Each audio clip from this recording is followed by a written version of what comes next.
For years, a powerful woman's daughter sat in the corner of every dance, invisible, ignored, heartbroken. All the money in the world couldn't buy her a single friend. But then, one night, the doors burst open, and a single dad walked in with 100 kids who knew exactly what it felt like to be left out. Suddenly, the girl who always sat alone was pulled onto the dance floor, and her life changed forever. Yet not everyone was celebrating. Parents whispered, the school board plotted, and the mother was forced to choose her reputation or her daughter's only chance at happiness. What happens when compassion collides with power? And will one girl's lonely heart finally find the family she's been waiting for? Before we get into the story, comment below where in the world you're watching from today. The gymnasium lights spun in lazy circles across the polished floor, casting fragments of pink and blue over the dancers. Emma Pierce pressed her back against the cool brick wall, her fingers wrapped tight around a paper cup that had gone warm 20 minutes ago. The punch inside had turned watery, ice cubes melted down to nothing.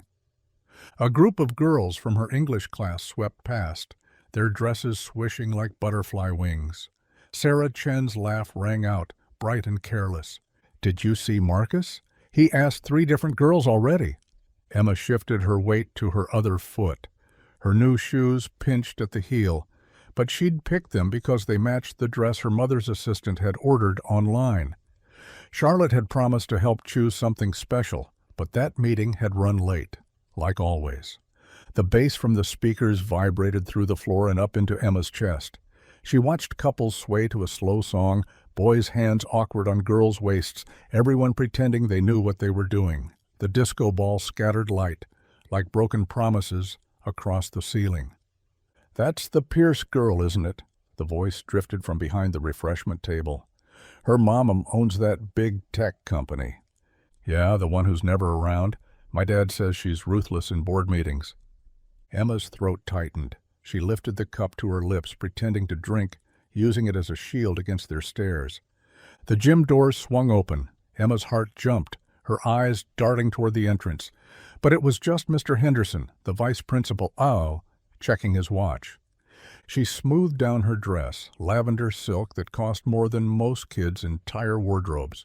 The price tag didn't make her feel any less invisible. If anything, it made the emptiness bigger, like wearing armor that everyone could see through. "Hey, Emma!" Tyler Morrison called out, and for one wild second, hope bloomed in her chest. But he jogged past her to grab Jake's shoulder, pulling him toward the basketball hoop at the far end, where some boys had started an impromptu game. The slow song ended. The DJ's voice boomed through the speakers. "All right, Lincoln Middle, let's kick it up. Who's ready to show me your moves?" Bodies flooded the dance floor. Emma watched them merge into one writhing mass of confidence and belonging. Her phone buzzed in her clutch.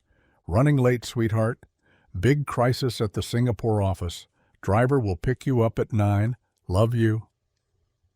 Emma stared at the screen until the words blurred. She typed back, "It's okay," then deleted it, typed, "The dance is almost over anyway." Deleted that too.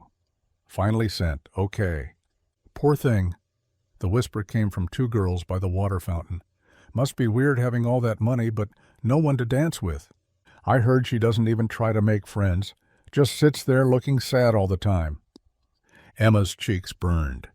She set down the cup on the nearest table and walked toward the bathroom, keeping her head high even as her vision swam.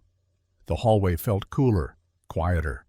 She could still hear the music thumping through the walls, but at least out here she could breathe. In the bathroom mirror, her reflection stared back. Perfectly styled hair that the salon had spent 2 hours on, subtle makeup that made her look older than 14, a dress that fit like it was made for her because it was. All of it useless. She wanted to be Ashley from her math class, who wore her older sister's hand-me-down dress and laughed so loud the chaperones had to shush her. Or Mia, whose parents both came to pick her up, embarrassing her with photos by the balloon arch. The bathroom door opened. 3 girls tumbled in, giggling about something Jaden had said. They stopped when they saw Emma. "Oh, hi." Emma forced her lips into something resembling a smile. "Hi." They disappeared into the stalls, their whispers echoing off the tiles. Emma fled back to the gym. Only 30 minutes left. She could survive 30 minutes. She found a new spot near the emergency exit where the shadows were deeper. A fast song played, then another slow one. Couples formed and reformed like cells dividing under a microscope. Everyone had someone. Everyone except her. When 9 o'clock finally arrived, Emma was the first one out the door. Thomas, the driver, stood beside the black town car, his face kind but professional. "Good evening, Miss Emma. How was the dance?" She slid into the back seat. "Fine." The leather seat smelled like her mother's perfume, expensive and distant. As Thomas pulled away from the school, Emma saw other kids streaming out, parents' cars lined up with their hazard lights blinking, fathers lifting their daughters' tired feet out of uncomfortable shoes, mothers fixing smudged mascara with their thumbs. The tears came then, silent and hot. She pressed her forehead against the window, watching the lights of the school shrink behind them. "I just want to be normal," she whispered to the glass, her breath fogging the surface. "Like the other girls. Just normal." Thomas glanced in the rearview mirror but said nothing. He'd driven Emma home from enough school events to know when words wouldn't help. The city lights blurred past, each one a reminder of how far away her mother was, even when she was in the same room. Emma closed her eyes and let the tears fall, already dreading the next dance, the next chance to sit alone while everyone else spun in circles of belonging she couldn't seem to enter.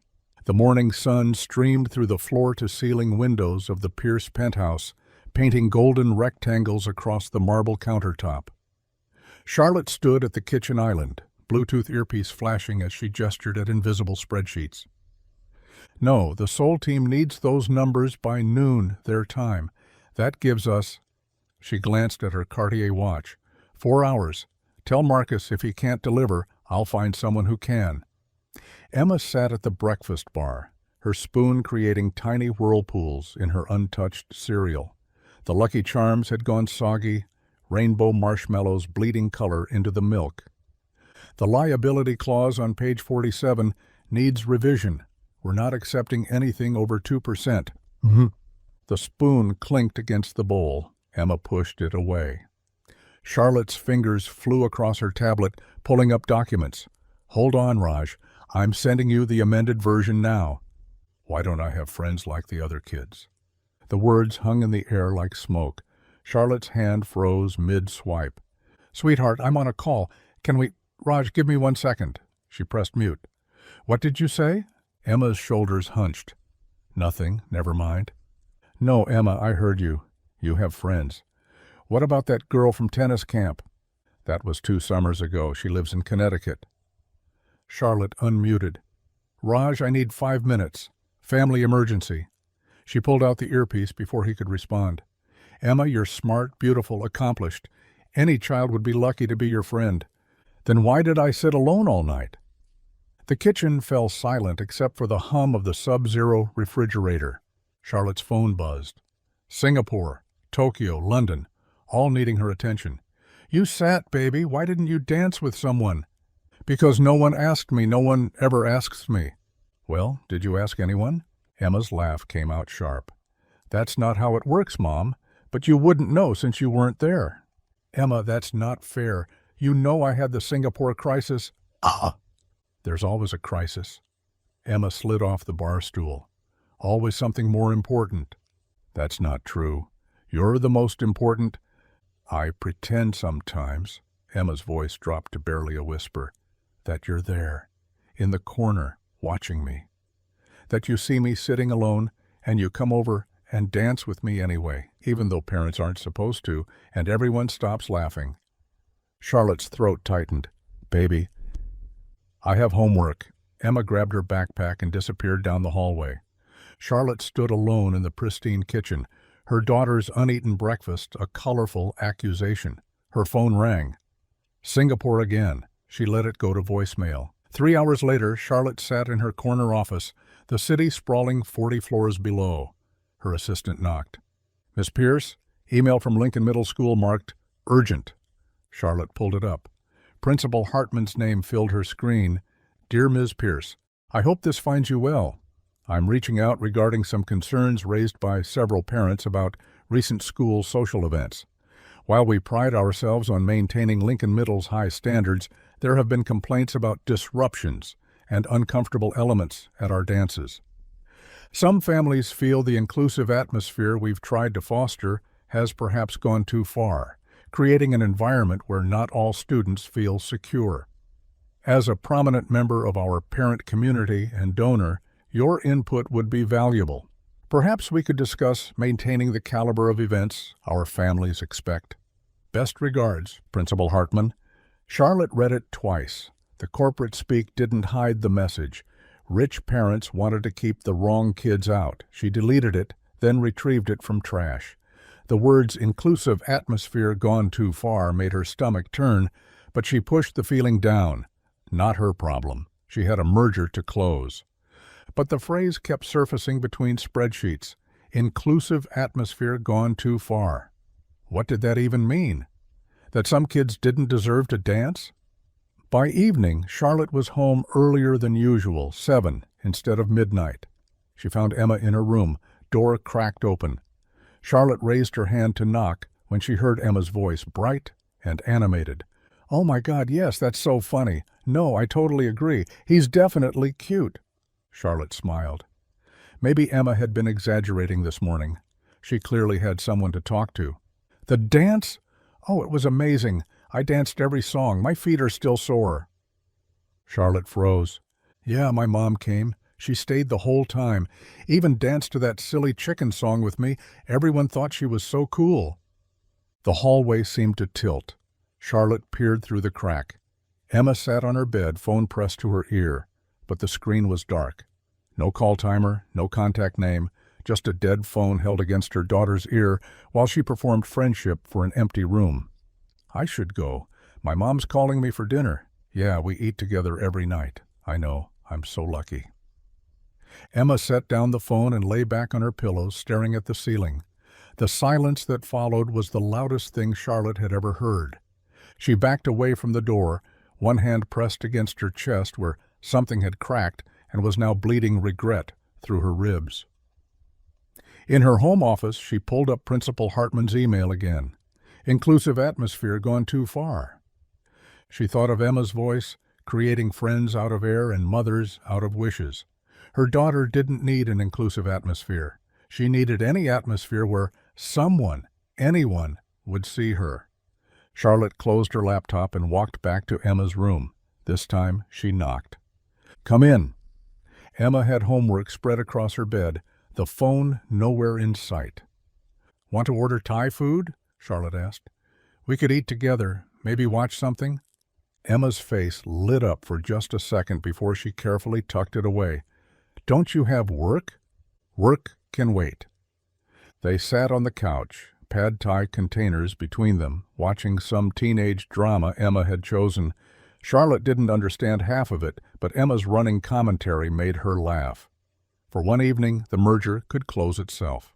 But even as Emma smiled, Charlotte couldn't forget the sound of her daughter's voice, talking to no one, pretending someone cared enough to call.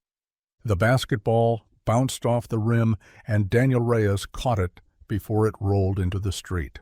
The community center's outdoor court had seen better days. Cracked asphalt, faded lines, one hoop bent at an angle that made every shot an adventure. "Nice try, Marcus. Keep your elbow straight, remember?" The 10-year-old nodded, sweat dripping down his face despite the cool spring air. 20 kids circled Daniel, ages 7 to 15, a patchwork team in mismatched sneakers and hand-me-down shorts. Some were from foster homes, others from families stretching every dollar. All of them showed up 3 times a week because Daniel never turned anyone away. "All right, bring it in," Daniel clapped his hands. The kids huddled close, the smell of grass and effort filling the circle. "What do we say?" "We belong," they shouted in unison, voices echoing off the community center's peeling walls. Louder. Mrs. Henderson needs to hear you all the way at the grocery store. We belong. Daniel grinned, ruffling hair and bumping fists as the kids dispersed to grab water from the cooler his daughter Lily had filled with ice.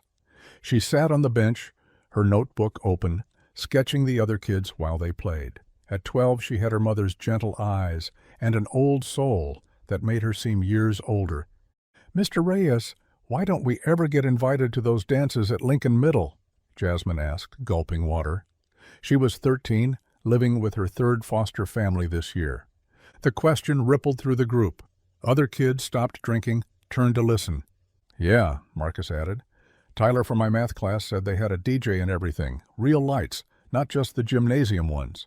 They had a chocolate fountain," another voice piped up, "and fancy sandwiches cut in triangles." Daniel's chest tightened.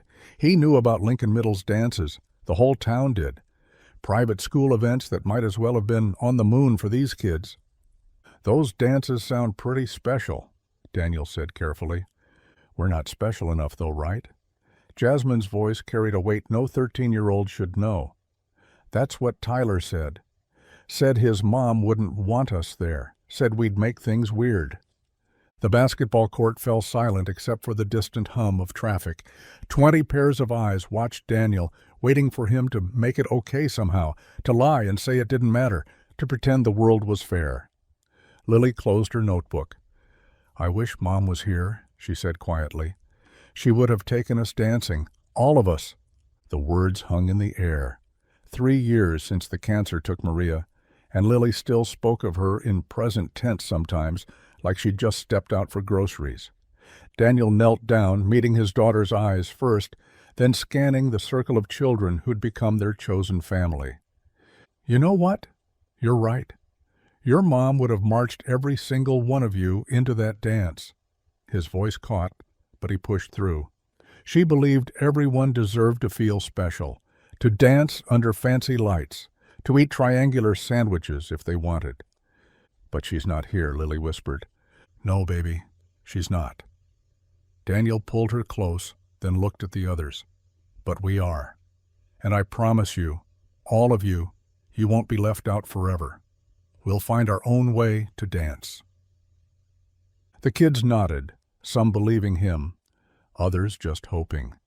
They scattered home as the sun dipped low, throwing long shadows across the cracked court.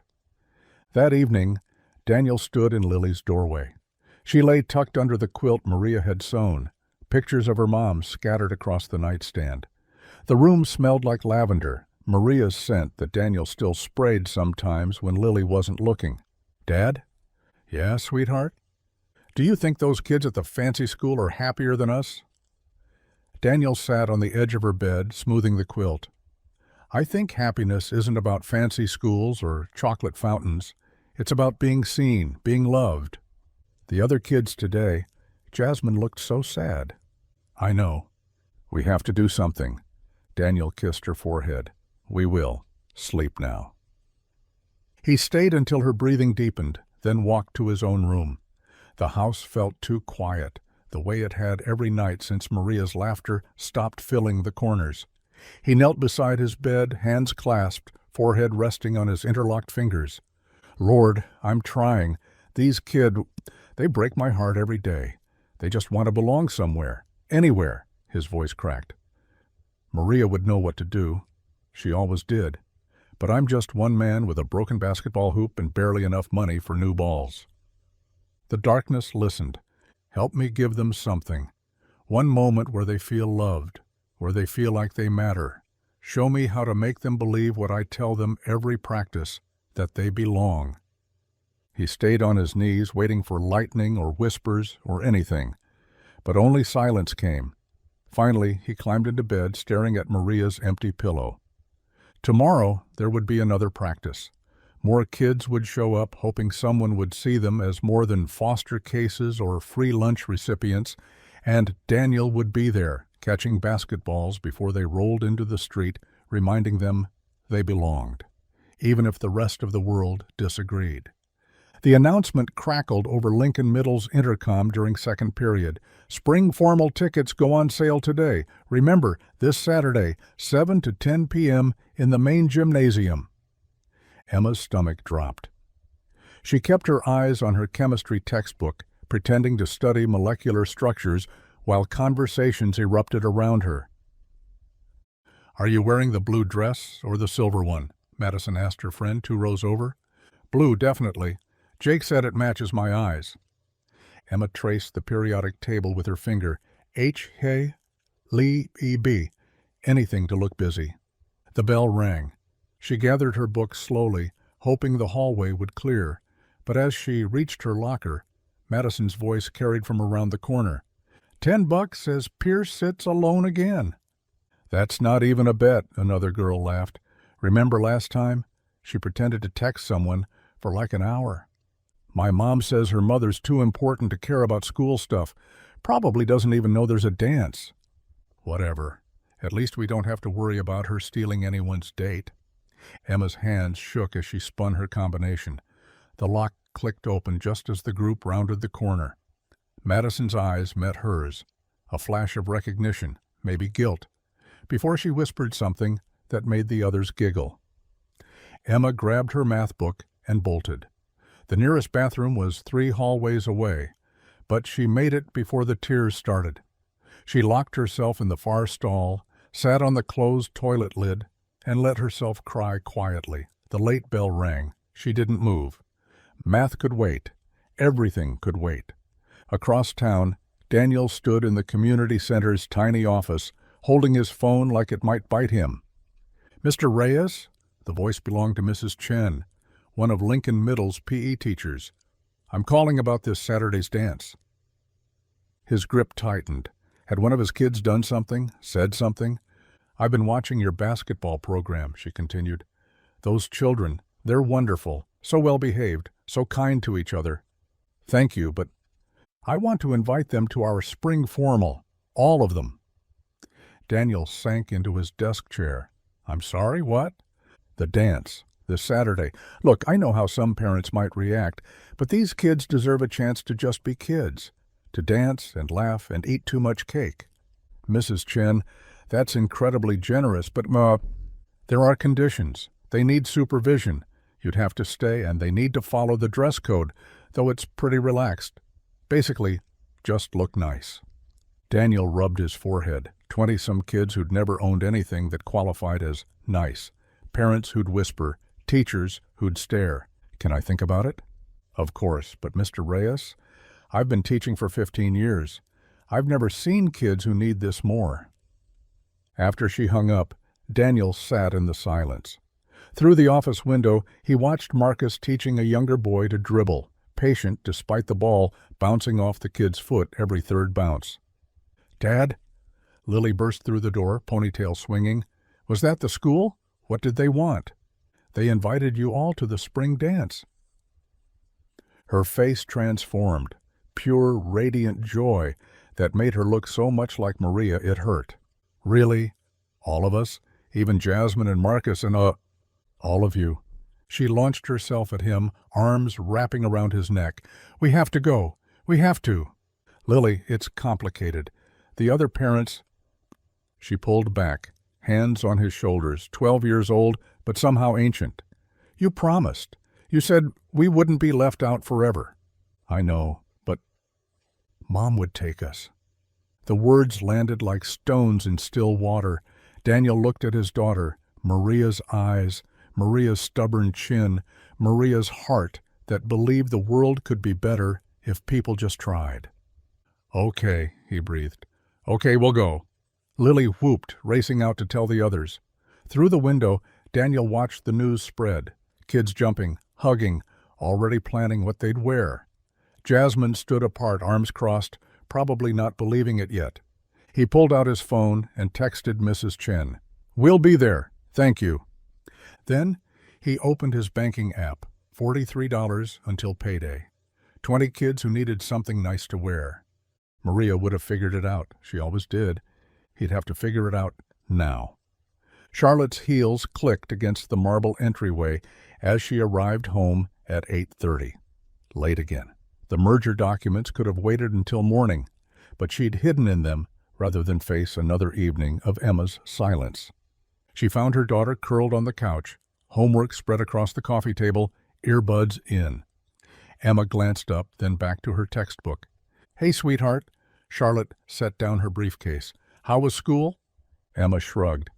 "The dance is Saturday, right?" Another shrug. Charlotte sat on the couch arm. "I cleared my schedule. I'll be there."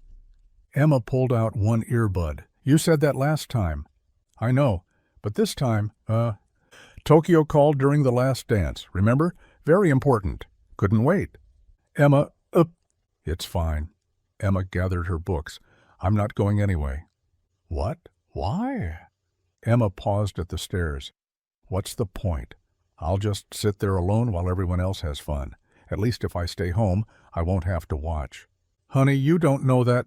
"Yes, I do," Emma's voice cracked. "Everyone knows it. Even you know it, or you wouldn't feel so guilty."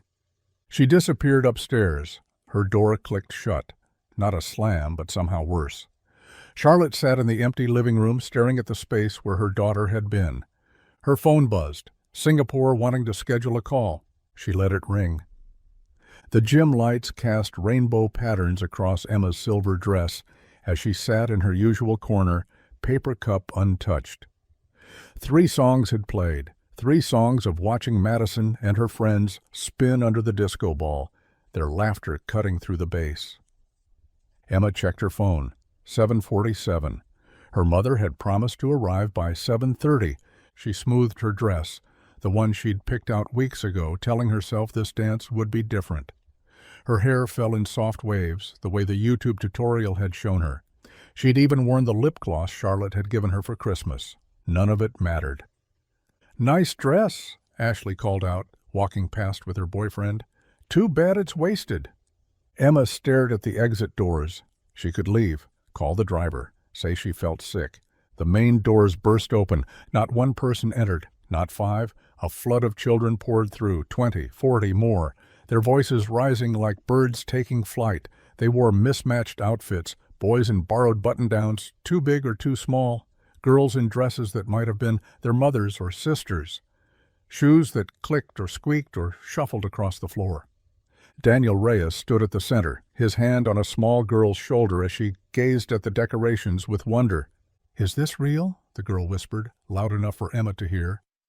"Very real, Jasmine," Daniel said. "Now go dance." They didn't hesitate, didn't cluster at the edges, wondering if they belonged. They surged onto the dance floor like water breaking through a dam, grabbing hands, forming circles, creating their own music within the music. The DJ, startled, actually smiled and cranked up the volume. Emma pressed back against the wall. The regular kids had stopped dancing, staring at this invasion of joy. Madison's mouth hung open. A girl with a bright yellow headband broke from the group, heading straight for Emma, Lily Reyes. Emma recognized her from school, 2 grades below. "You're Emma Pierce, right?" Emma nodded, unable to speak. "Why are you hiding over here? Come on." I can't." Lily grabbed her hand. "Everyone can dance. That's what my dad says. You just have to move and not care if you look silly." She tugged, and Emma found herself stumbling forward. The crowd of children opened, then swallowed her whole. A boy with glasses too big for his face grinned at her. Twin girls in matching purple dresses that had seen better days pulled her into their circle. The music pounded, and suddenly Emma wasn't watching. She was moving, laughing as a little boy showed off his robot dance, clapping as Jasmine attempted a spin that sent her sneakers squeaking. "See?" Lily shouted over the music. "Easy!" Emma's carefully styled hair stuck to her neck. Her silver dress swished as she attempted Lily's moves. She probably looked ridiculous. She didn't care. Daniel appeared at the edge of their circle, demonstrating some kind of old-school move that made the kids shriek with laughter. His eyes met Emma's, kind and knowing. "First time dancing?" he asked.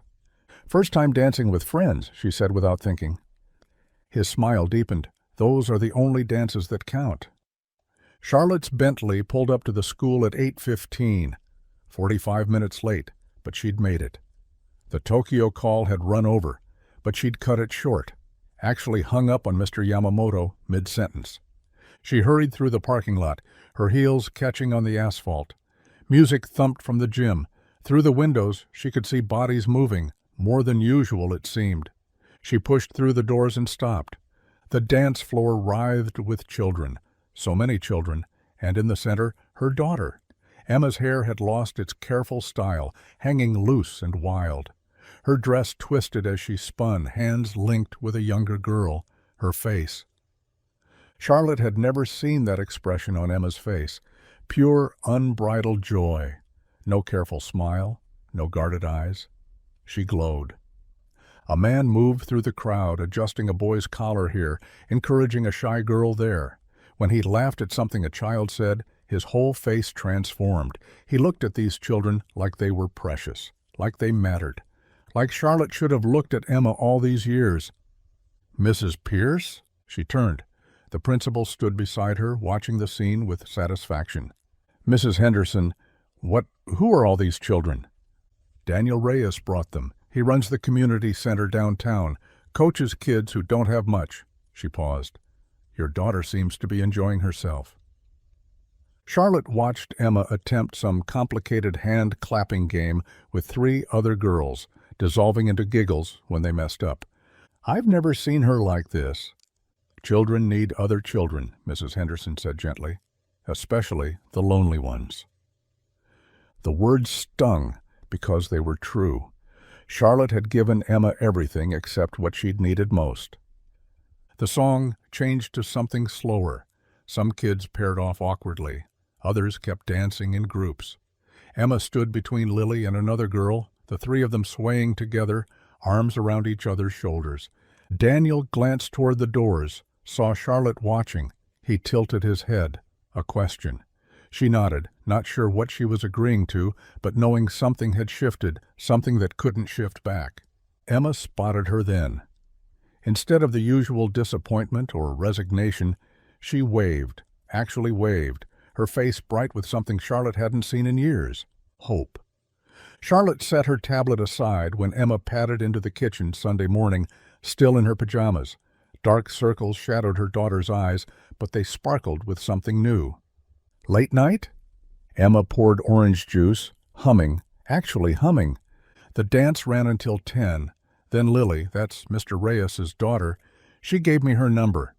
We texted until midnight about books. She loves the same fantasy series I do. Charlotte waited for the usual complaints. The music was too loud. The decorations were cheap. Someone said something mean. Instead, Emma launched into a breathless recap. "There was this boy, Marcus. He taught me this dance move where you kind of pop your shoulders. And these twins, Aria and Ariana, they're in foster care, but they're so funny. They do these impressions of their teachers. And Lily's dad, Mr. Reyes, he made sure everyone danced. Not in a weird way, just he'd see someone standing alone and bring them into the group." She paused for breath, clutching her juice glass. "He saw me hiding by the punch bowl and sent Lily over, like he knew exactly how I felt." Charlotte's coffee tasted bitter. That was kind of him. "Kind?" Emma's voice pitched higher. "Mom, it was the best night of my life. I had friends, real friends who wanted me there." The words carved hollow spaces in Charlotte's chest. All those years of private tutors, expensive camps, carefully orchestrated playdates that never stuck. And a man with a borrowed bus had given Emma what Charlotte's money never could. "I'm glad you had fun, sweetheart." Emma grabbed toast and headed upstairs. "Lily's going to video call me later. We're starting a book club." Charlotte stared at her coffee. Her daughter had made a friend, a real friend, the first in years. Why did that terrify her? The coffee shop buzzed with Monday morning energy. Charlotte needed caffeine before her 9 o'clock board meeting. She stood in line, reviewing quarterly projections on her phone, when a familiar voice ordered ahead of her. "Just a regular coffee, black, and—" Daniel Reyes glanced at the pastry case. "Actually, better not. Thanks." He turned, saw her, and his easy expression shifted to something more guarded. "Mrs. Pierce." "Charlotte, please." She gestured to the cashier. add his coffee to mine, and throw in a blueberry muffin. You don't need to. Please, it's the least I can do. They waited by the pickup counter. His jacket had a small tear in the shoulder, carefully mended. Her suit cost more than most people's rent. Emma couldn't stop talking about Saturday night, she said. Your daughter, the other children, they changed everything for her. His shoulders relaxed slightly. Lily mentioned Emma, said she finally found someone who reads as much as she does. I wanted to thank you for including her, she struggled for words, for seeing her when she felt invisible. Daniel studied her face. Every kid deserves to be seen, rich or poor, lonely is lonely. The barista called their order. Daniel grabbed both cups, handed hers over. Their fingers brushed. His hands were calloused, working hands. Emma asked if the kids could come to the next dance. Something flickered in his eyes. That's up to the school. Saturday was a special invitation. We're not usually welcome in places like that. The words hung between them. Places like that. Places where Charlotte belonged and Daniel didn't. Her phone rang. Board member Harold Winchester. Excuse me, I need to... Daniel nodded, already moving toward the door. Charlotte, Harold's voice crackled with indignation, we need to discuss Saturday night's fiasco. Fiasco? 100 unsupervised children from God knows where running wild at our school dance. Parents are furious. The Hendersons are threatening to pull their donation. Charlotte watched Daniel through the window, distributing the muffin pieces to 3 kids waiting by his van. They were supervised, and they weren't running wild, they were dancing. Don't be naive. We can't have those kinds of children mixing with ours. It sends the wrong message about our standards. Those kinds of children, the ones who'd given Emma joy. Harold, my daughter, Yes, I heard Emma was involved. You need to be more careful about her associations. This Reyes character, bringing busloads of charity cases to exclusive events, it's inappropriate. I've called an emergency board meeting for tomorrow. We need to ensure this never happens again. The line went dead. Charlotte stood frozen, coffee cooling in her hand. Through the window, Daniel lifted the smallest child into the van, careful and gentle. He glanced back, caught her watching. He didn't wave. That night, Charlotte sat on Emma's bed, smoothing the comforter. Emma clutched her phone, showing photos from the dance, blurry selfies of laughing faces. Emma in the middle, belonging. Lily says there's another dance in 3 weeks, right before summer break. Charlotte's stomach clenched. Mom? Emma set down her phone. Can they come again, please? The board meeting loomed. Harold's threats, the donors, her reputation, her position. Emma's fingers found hers. I know those kids aren't from our neighborhood. I know their parents don't have money like we do, but they're my friends, my only friends. Her voice dropped to a whisper. I've never felt so happy, like I finally fit somewhere. Charlotte kissed her daughter's forehead, tasting salt from tears Emma didn't realize she'd shed. We'll see, sweetheart. Emma nodded, used to disappointment, but for once she smiled anyway. Even if they can't come, Lily gave me her address. The community center isn't that far. Maybe I could visit? Charlotte's heart split between the daughter begging for friendship and the world demanding she maintain proper boundaries. Tomorrow's board meeting would draw lines in the sand. She had to decide which side she'd stand on. Charlotte's heels clicked against marble as she crossed the executive floor. Through the conference room's glass walls, she spotted Harold Winchester holding court with 3 other board members, their heads bent together like conspirators. Absolutely disgraceful. 100 street children running amok. The Hendersons saw photos on social media. Their daughter was in the background while those kids monopolized the dance floor. Margaret Chen, usually Charlotte's ally, shook her head. Charlotte should have better judgment. What kind of message does this send about our leadership? Charlotte pushed through the door. The conversation died. Don't stop on my account. She set down her briefcase with practiced calm. I believe you were discussing my judgment? Harold straightened his tie.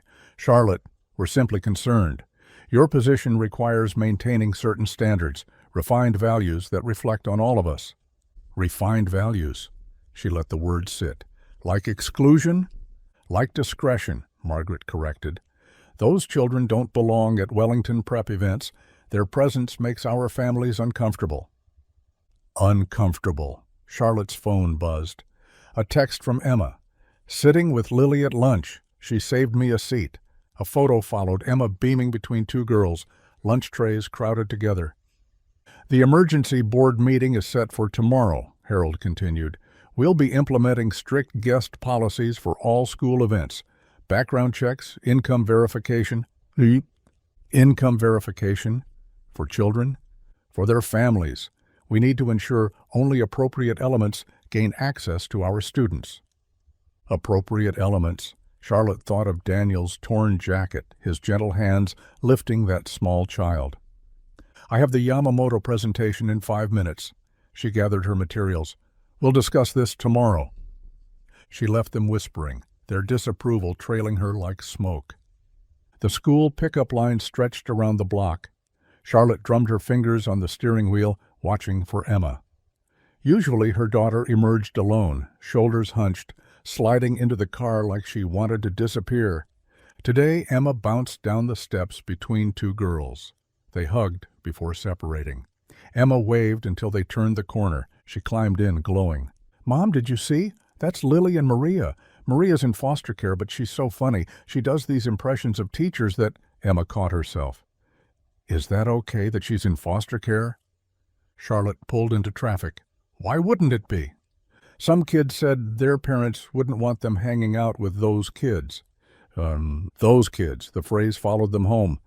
Did you have a good day? The best? Emma played with her backpack zipper. Lily invited me to the community center Saturday. They have basketball practice, but afterward, everyone hangs out. Can I go? The community center, where Daniel worked, where the other parents would never set foot. We'll see. Emma's smile dimmed, but didn't disappear entirely. Progress. After dinner, Charlotte found herself in the study, pulling dusty photo albums from the shelf. Emma's baby pictures, first steps, first day of preschool. Charlotte appeared in maybe one photo per page, always in a suit, always checking her phone or looking past the camera. The nanny featured more prominently, pushing Emma on swings, building sandcastles, braiding hair. She turned pages.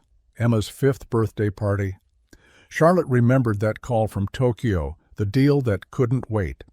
She'd promised to make the next one. 6th birthday, an emergency in London. 7th, the hostile takeover that consumed 3 months. By 8th, Emma had stopped asking if Mommy would be there. The photos grew sparser. Emma at 10, 11, 12, alone at school events, forcing smiles for the hired photographer. Last year's spring dance photo showed Emma in a beautiful dress, standing apart from clusters of laughing girls. Charlotte traced her daughter's lonely face. How had she let this happen? Her phone rang. Daniel Reyes showed on the caller ID. She'd forgotten giving him her number at the coffee shop. Mrs. Pierce? Sorry to call so late. Charlotte, and it's fine. I heard there's been some pushback about Saturday night. I wanted to apologize if I caused problems for you or Emma. She moved to the window, watching the city lights. You gave my daughter the first happy night she's had in years. I should be thanking you. But? Always a but. The board is implementing new policies, background checks, income requirements. They want to keep your kids out. Silence stretched. Then, I'm used to that. But Emma, she shouldn't suffer for being kind to children like mine. Children like mine. Children like Emma's new friends. Children who saw her, included her, saved her a seat. Mr. Reyes. Daniel, why did you really bring those kids Saturday night? He took a breath. That teacher, Mrs. Patterson, she mentioned Emma, said she always sat alone. I know what that's like, watching your child hurt. Lily lost her mom 2 years ago. She ate lunch alone for months until the other foster kids adopted her. I'm sorry about your wife. Cancer. Quick, but not quick enough. His voice roughened. The point is, lonely kids recognize each other. When Lily heard about Emma, she insisted we include her. No one should dance alone, Dad. How could I argue with that? Charlotte closed her eyes. The board meeting is tomorrow. They want me to support the new restrictions. And? She thought of Emma's glowing face, the first real smile in years. I honestly don't know. Well, if it helps, the kids are already planning Saturday. Lily's teaching Emma to shoot free throws. Maria's bringing her guitar. They've adopted her, Charlotte. That doesn't happen often. Adopted her, like family. I should go, Daniel said. But Charlotte, Emma's welcome, regardless of what happens tomorrow. The community center doesn't check bank accounts. The line went dead.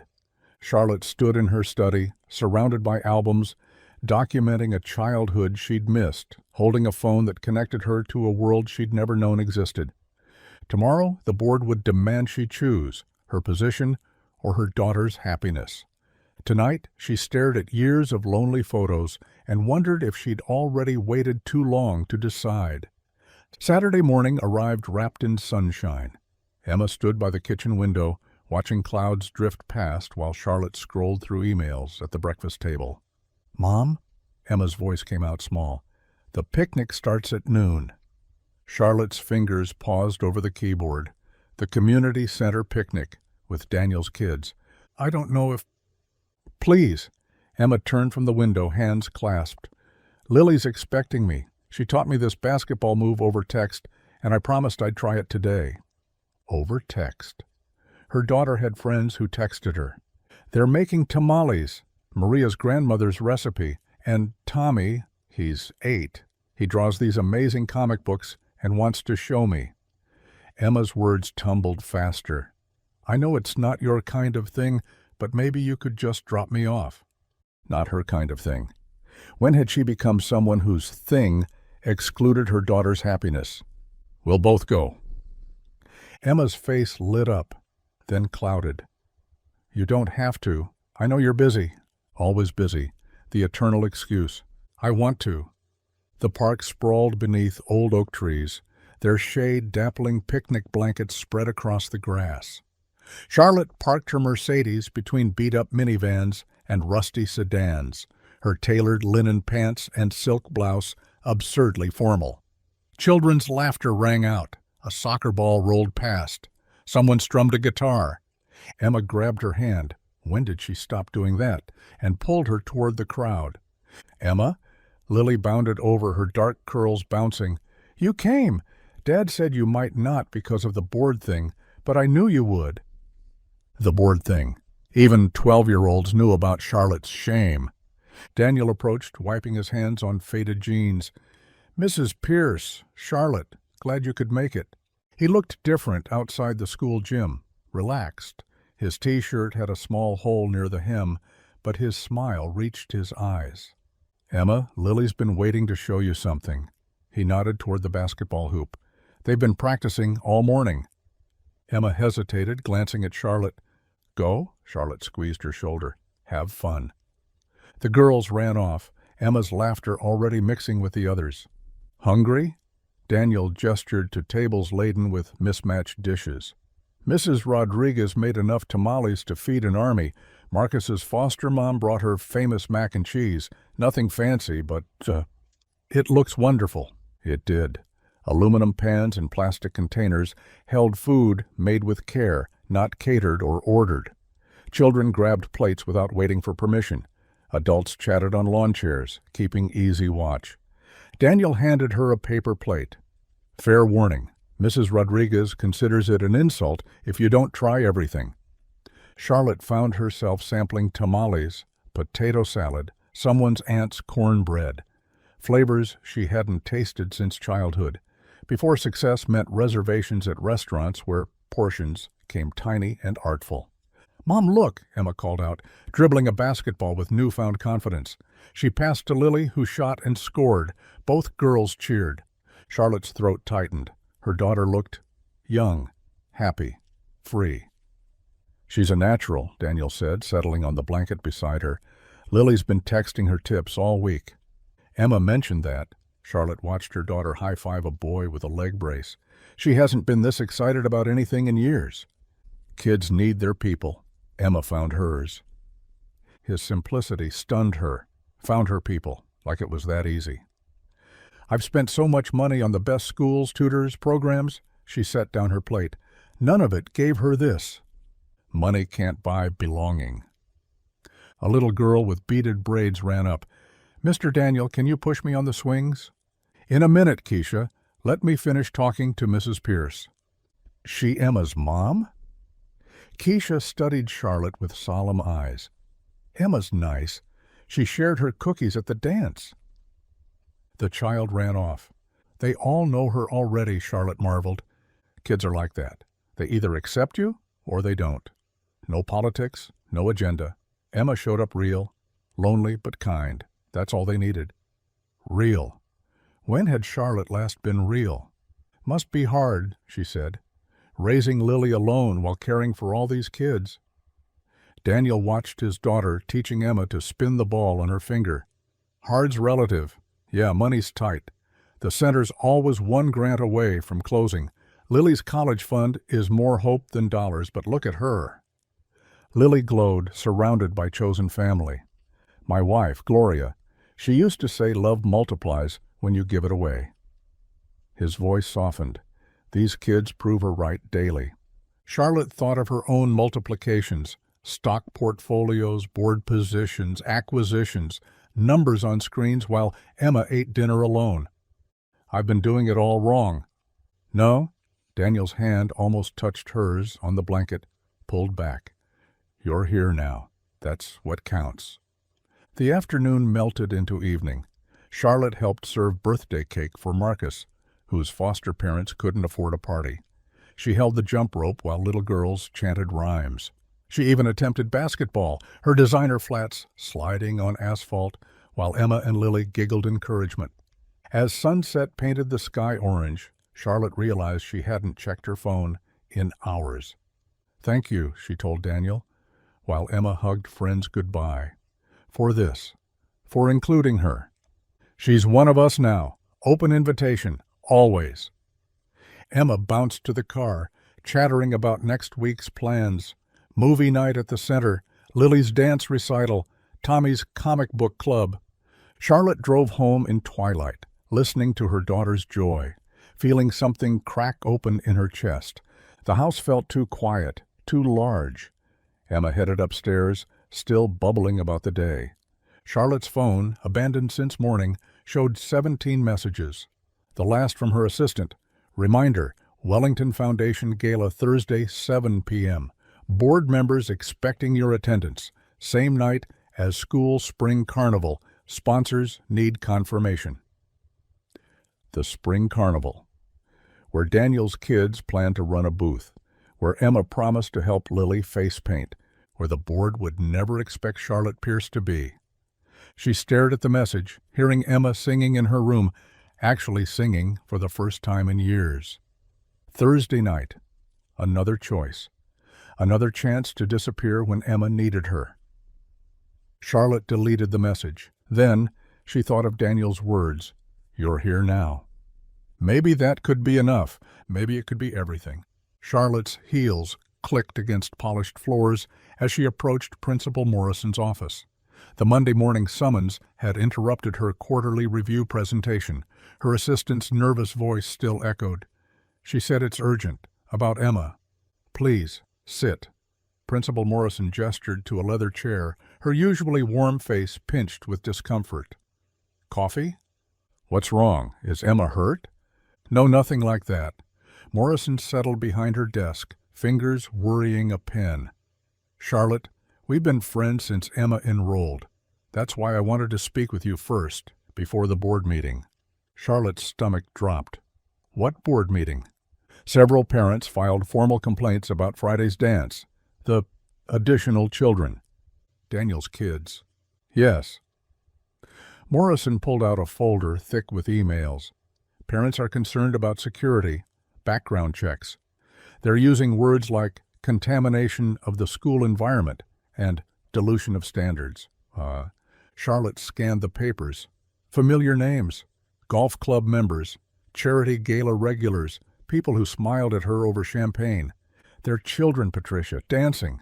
I know. Morrison's voice cracked slightly. But these parents donate millions. The Wellington family alone funded our new science wing. So money decides who belongs? That's not. Morrison stopped, rubbed her temples.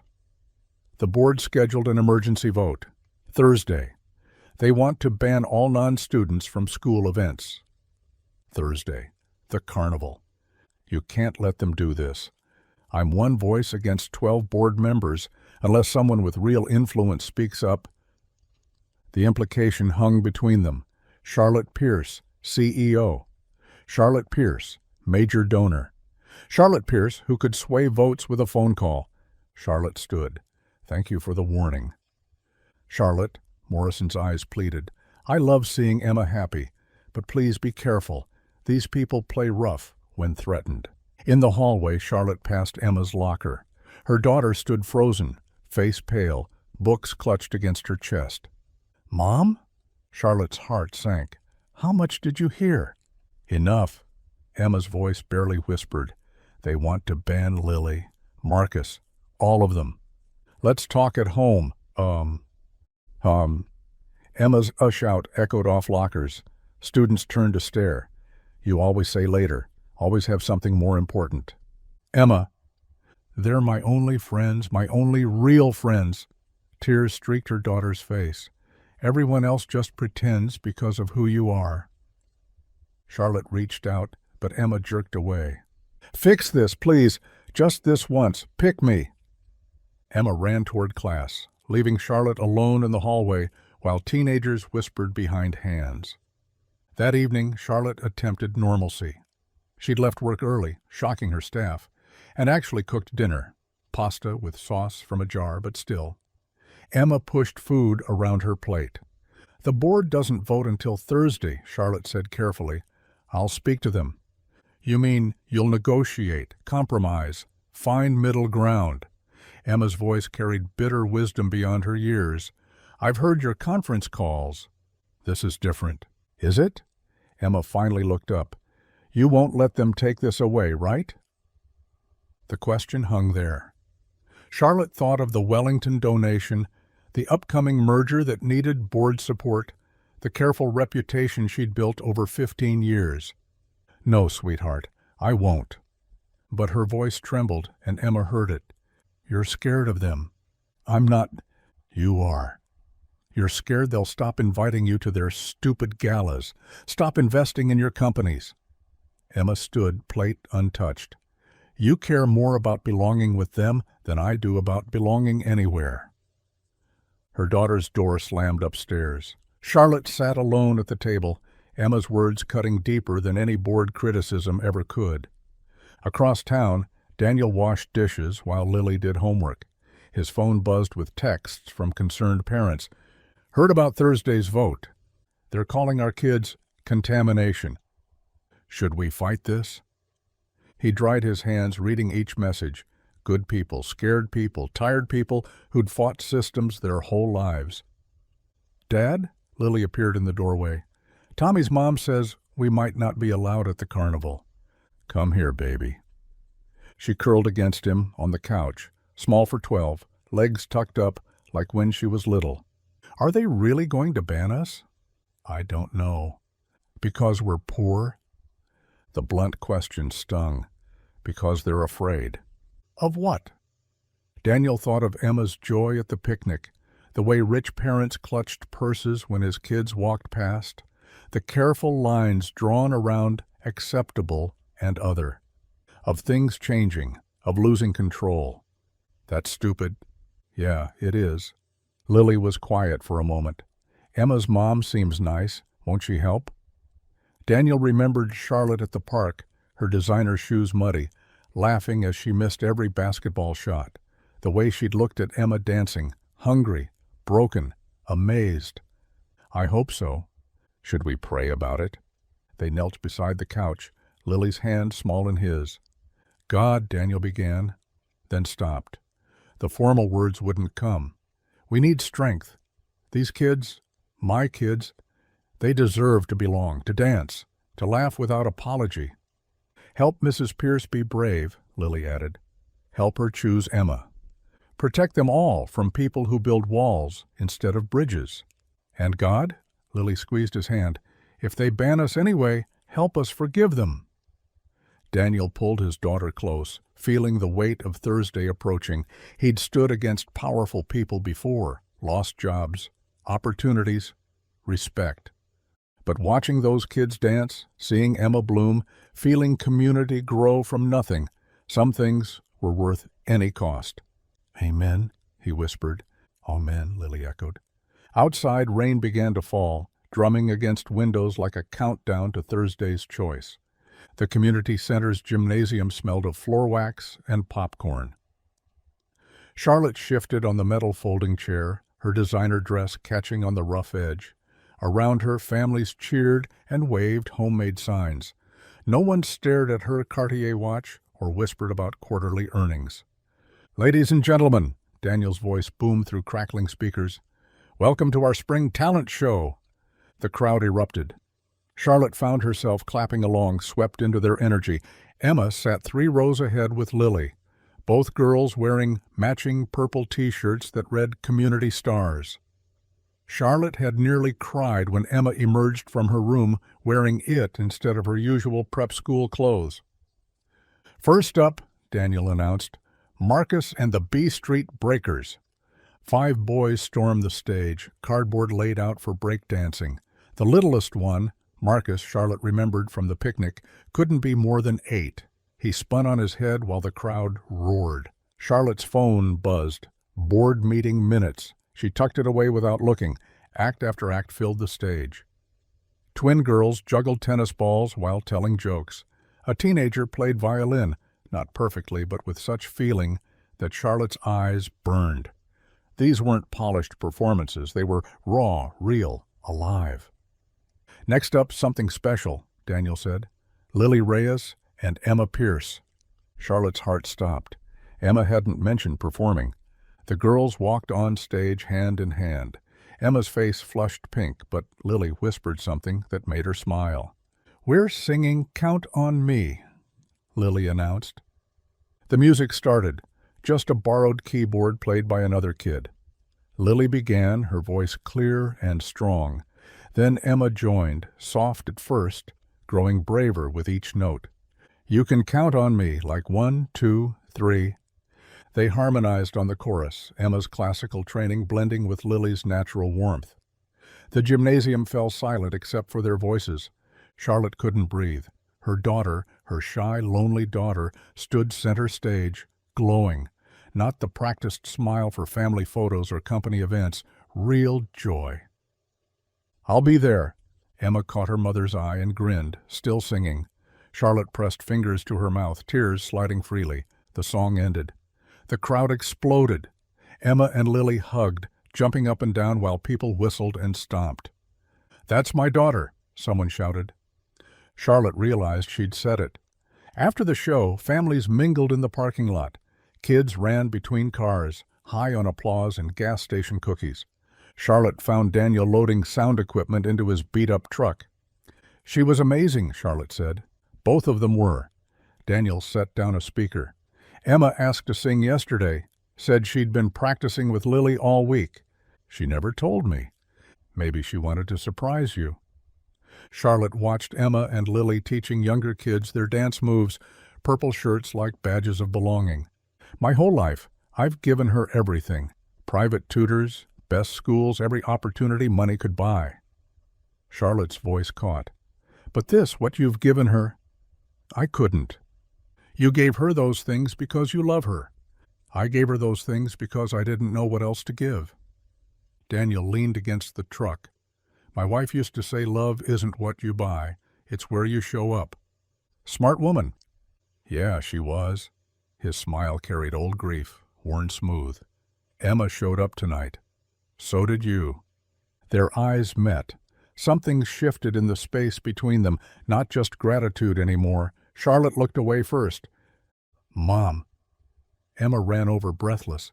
"Did you see? Did you hear us?" "Every note, sweetheart." Emma hugged her. Really hugged her, not the quick courtesy embraces of recent years. "Lily and I want to do a whole concert, maybe at the carnival.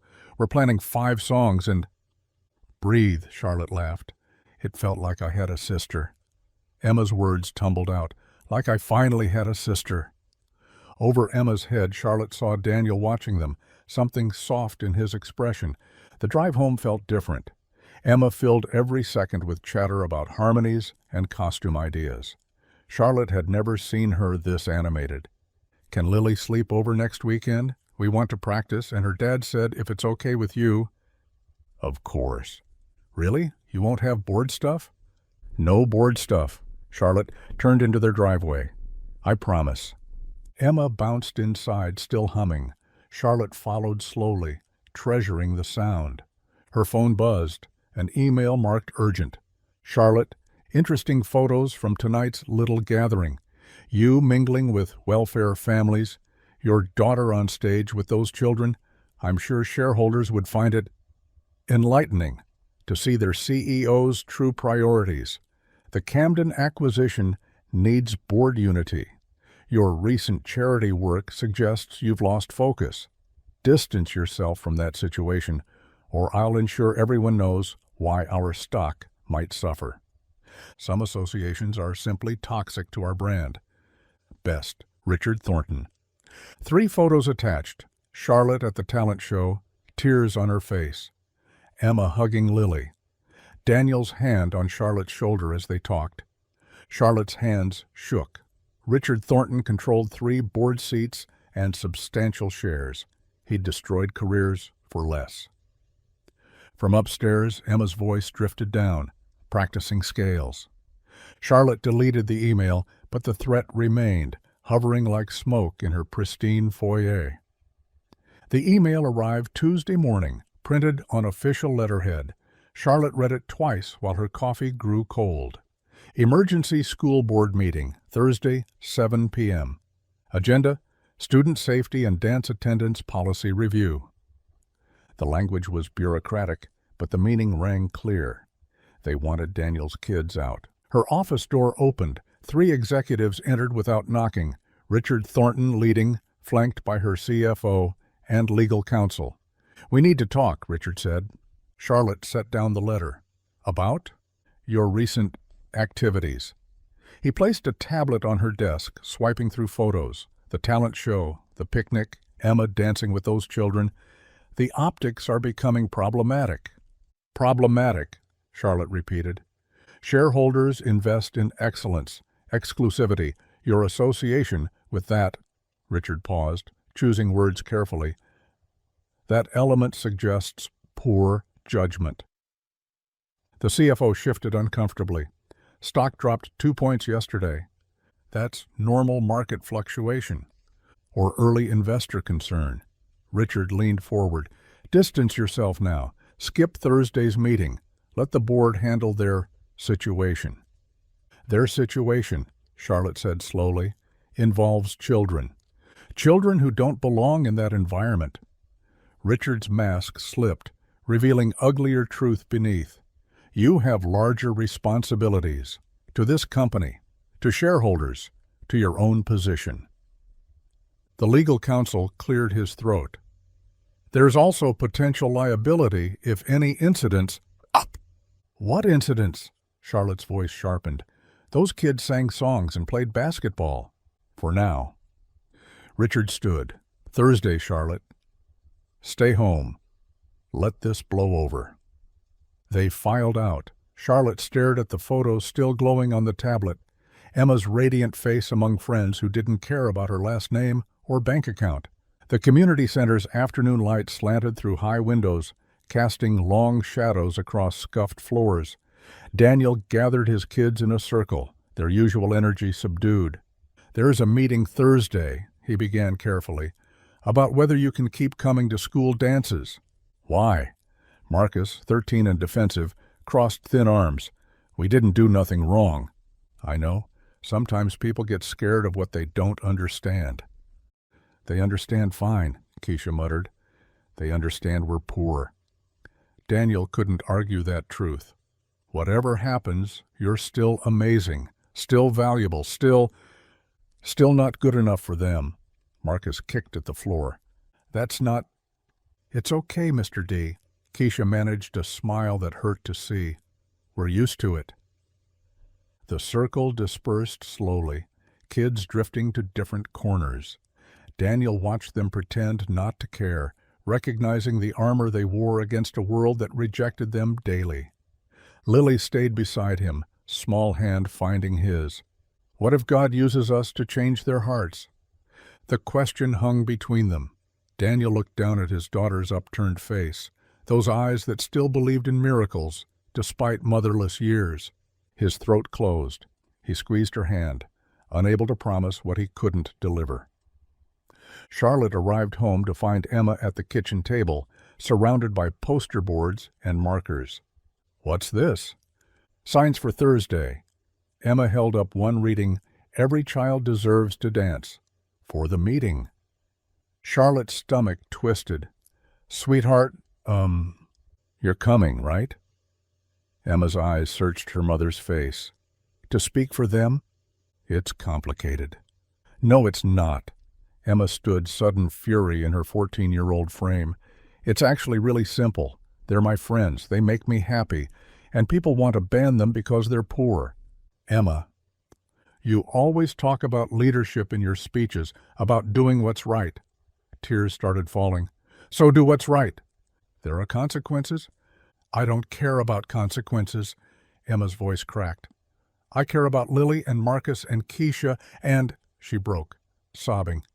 "Please, Mom, please, they're the only real friends I've ever had." Charlotte pulled her daughter close, feeling Emma shake against her.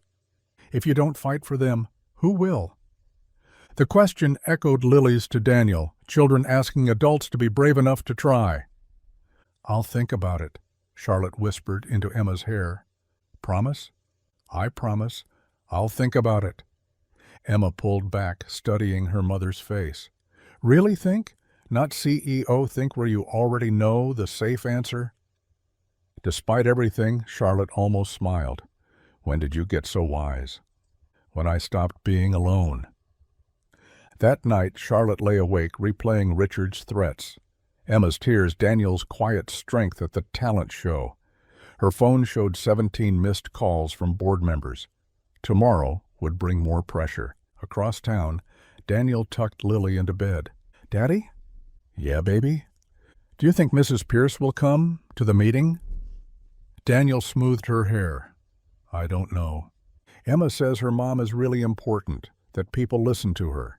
Sometimes being important makes it harder to do the right thing." Lily considered this. "That seems backwards." "Yeah, it does." She turned onto her side, already drifting. "I'm going to pray for her to be brave." Daniel kissed her forehead, then went to his own room. Through the window, city lights spread like scattered promises. Somewhere out there, Charlotte Pierce was making a decision that would ripple through all their lives. He thought about her tears at the talent show, the way she'd looked at Emma singing. Maybe Lily was right. Maybe God did work through unexpected people. But Thursday felt like a mountain, and faith seemed very small against boardroom power. Thursday arrived wrapped in spring rain that drummed against the school's windows.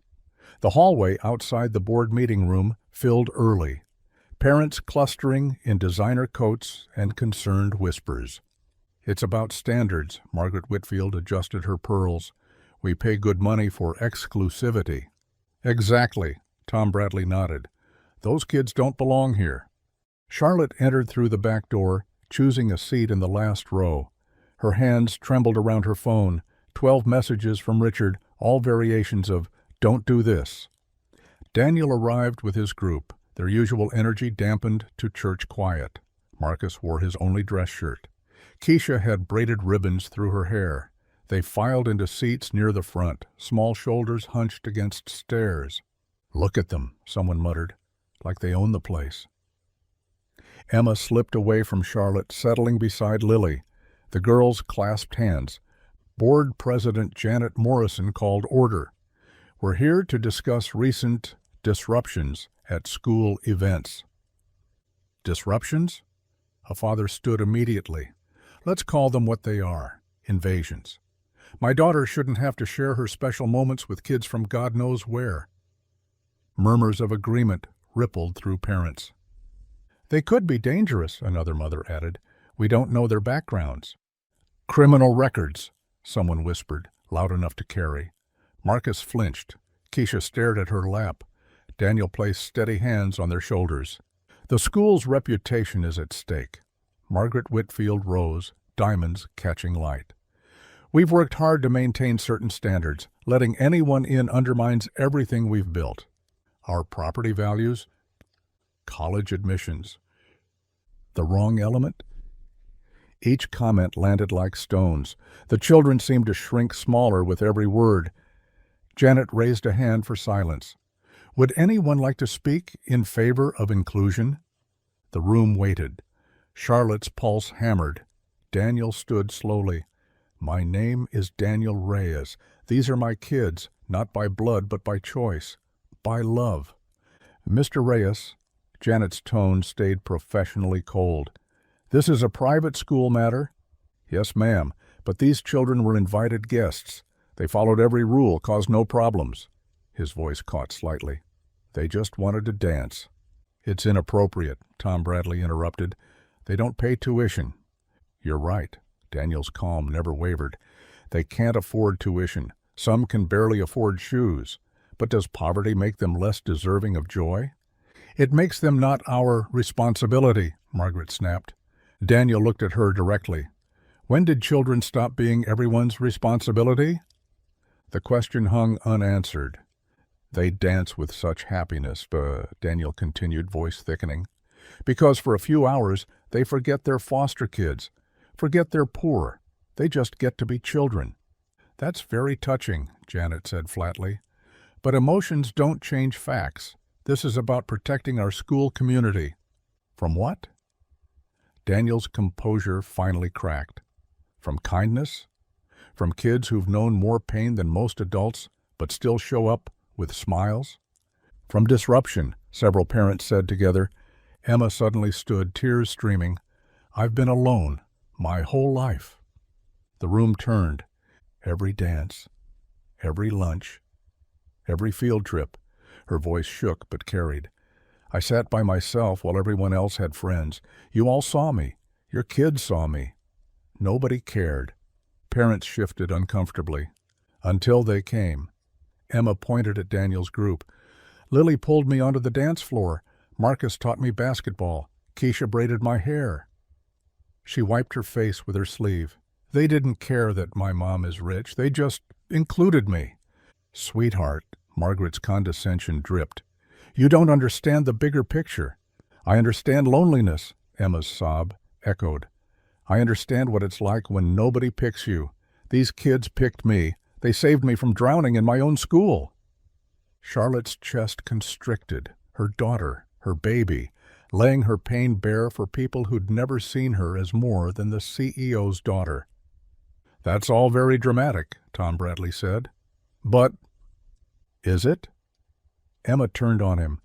Your daughter Madison? She called me the robot girl for 3 years, said I had no feelings. These kids you want to ban? They gave me back my feelings. The room fell silent. Every eye turned to Charlotte. She felt the weight of expectation, Richard's warnings, her career, 14 years of careful reputation building. Her legs shook as she stood. Ms. Pierce, Janet's voice held warning, surely you understand our concerns. Charlotte's hands trembled. She thought of spreadsheets and board votes and stock prices. Then she looked at Emma's tear-stained face, at Daniel's quiet dignity, at children who'd done nothing wrong except exist in the wrong tax bracket. I understand, she began slowly, that we're discussing whether children deserve kindness based on their parents' bank accounts. That's not... It's exactly that, Charlotte's voice strengthened. No child should ever dance alone, not mine, not anyone's. Gasps scattered through the crowd. Charlotte, Margaret hissed, think about what you're saying. I am. For the first time in years, I'm thinking clearly.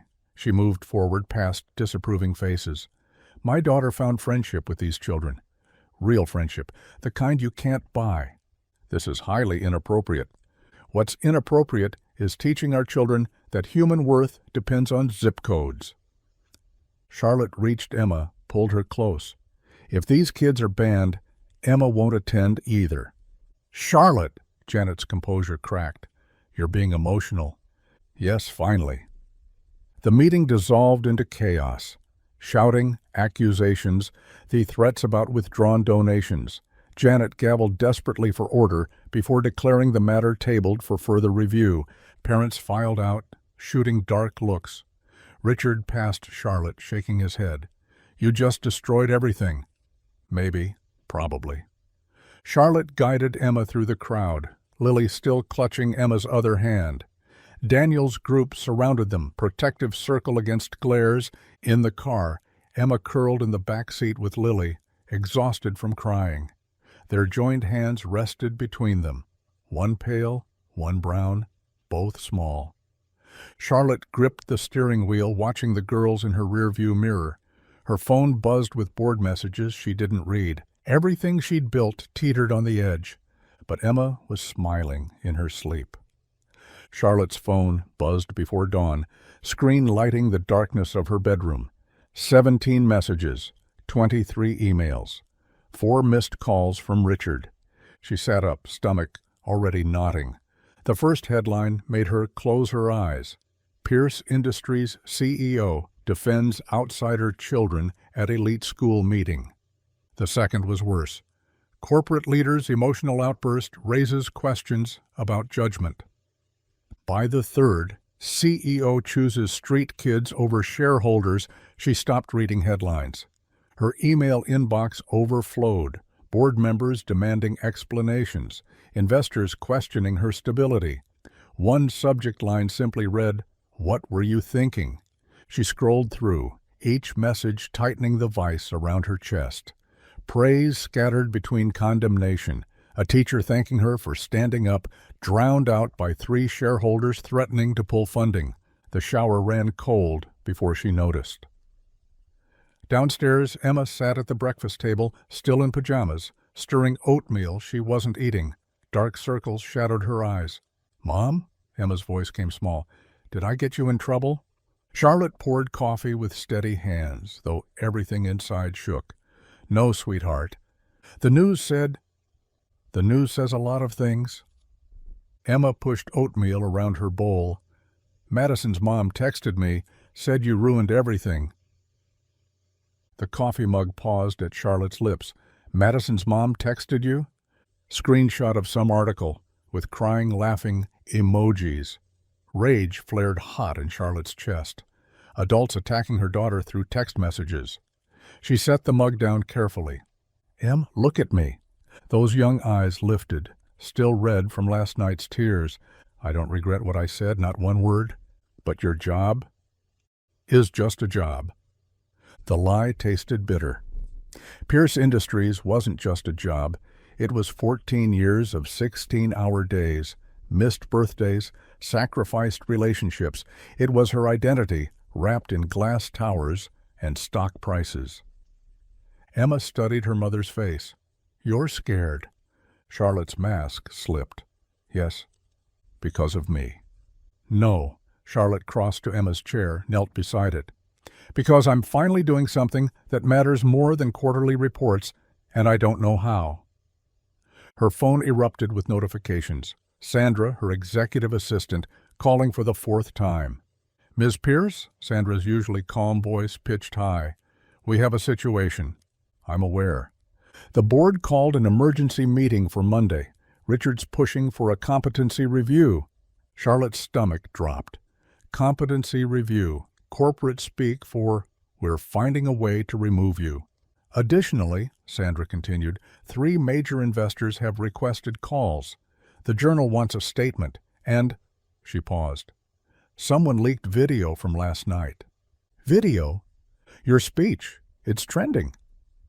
Charlotte hung up, pulled up social media against her better judgment. There she stood, grainy phone footage, declaring no child should dance alone. Comments poured in, some calling her heroic, others calling for her resignation. Her carefully constructed image shattered in pixels and hashtags. Across town, Daniel's apartment buzzed with different energy. Kids crowded his living room, voices overlapping with worry. They gonna ban us for real now? Ms. Charlotte's in trouble 'cause of us. Maybe we shouldn't have gone." Daniel raised his hand for quiet. Nobody did anything wrong. "But the news?" Marcus held up his phone. "The news reports what happened. Doesn't make it true that you caused this." Lily sat curled on the couch, knees to chest. "Dad, will Charlotte lose her job?" The question he'd been dreading. Daniel sat beside his daughter, choosing words carefully. "Sometimes standing up for what's right costs something. That's not fair." "No, it's not. We should apologize. Tell them we won't come anymore." "You think that would help?" Lily's face crumpled. "I don't want Emma's mom to suffer because she defended us." Daniel pulled her close. "Good things often come at a cost, Mija, but truth, real truth, is worth it. Even if people get hurt? Especially then, because lies hurt worse, just slower." The other kids listened, unusually quiet.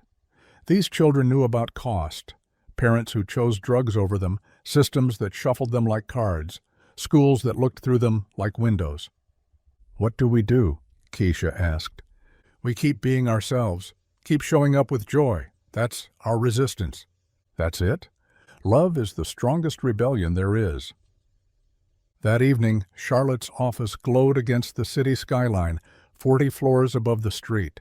She'd sent Emma to stay with the housekeeper, unable to bear those worried eyes while she sorted through the wreckage. Spreadsheets blurred together. She'd built this empire through careful calculation, never showing weakness, never taking unnecessary risks. Now one emotional moment threatened to topple everything. Her laptop dinged. Another email from Richard. "We need to discuss damage control. This reflects poorly on everyone." Damage control. As if her daughter's happiness was a PR crisis to manage. She stood, pressed her forehead against the cool glass. Below, the city pulsed with life. Millions of people, millions of stories. How many lonely children down there? How many dancing alone in their own ways? Her reflection stared back. Designer suit immaculate, face composed. The image of success. But behind that image, Emma's words echoed. "They saved me from drowning in my own school." Charlotte had been so busy building life rafts of money and status, she'd never noticed her daughter was already underwater. Her phone lit up. Daniel's name. She almost didn't answer, but something in her chest, something that felt dangerously like hope, made her thumb swipe across the screen.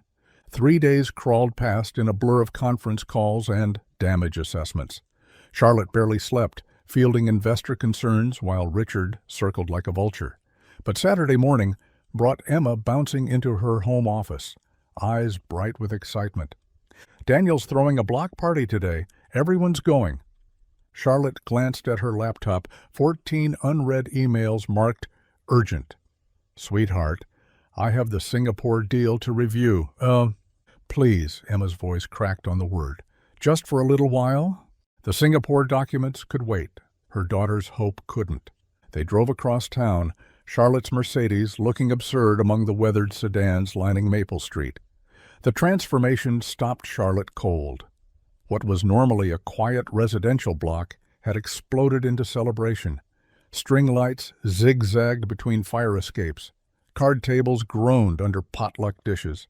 A speaker system pumped salsa music while children raced between chalk hopscotch squares. "Emma," Lily materialized, grabbing her friend's hand. "Come on, we're teaching everyone the electric slide." Charlotte stood alone by her car, overdressed in her weekend casual that still cost more than most here made in a month. The divide felt vast until Daniel appeared, spatula in hand, apron dusted with charcoal. "You came." Emma insisted. "Good for Emma." His smile reached his eyes. "Hungry?" Mrs. Rodriguez made her famous empanadas. The afternoon unfolded in snapshots Charlotte would later replay during sleepless nights. Emma and Lily leading a crooked line dance. Marcus teaching younger kids to break dance on cardboard. Elderly neighbors clapping from lawn chairs, faces creased with joy.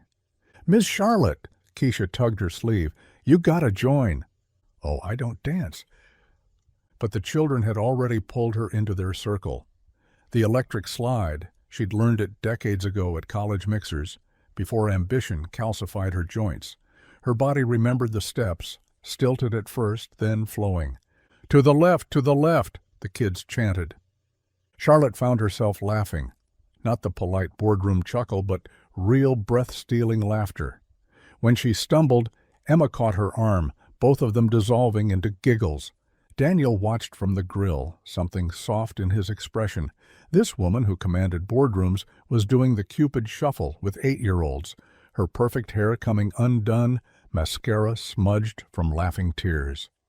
The music shifted to bachata. Parents grabbed partners, swaying in the street.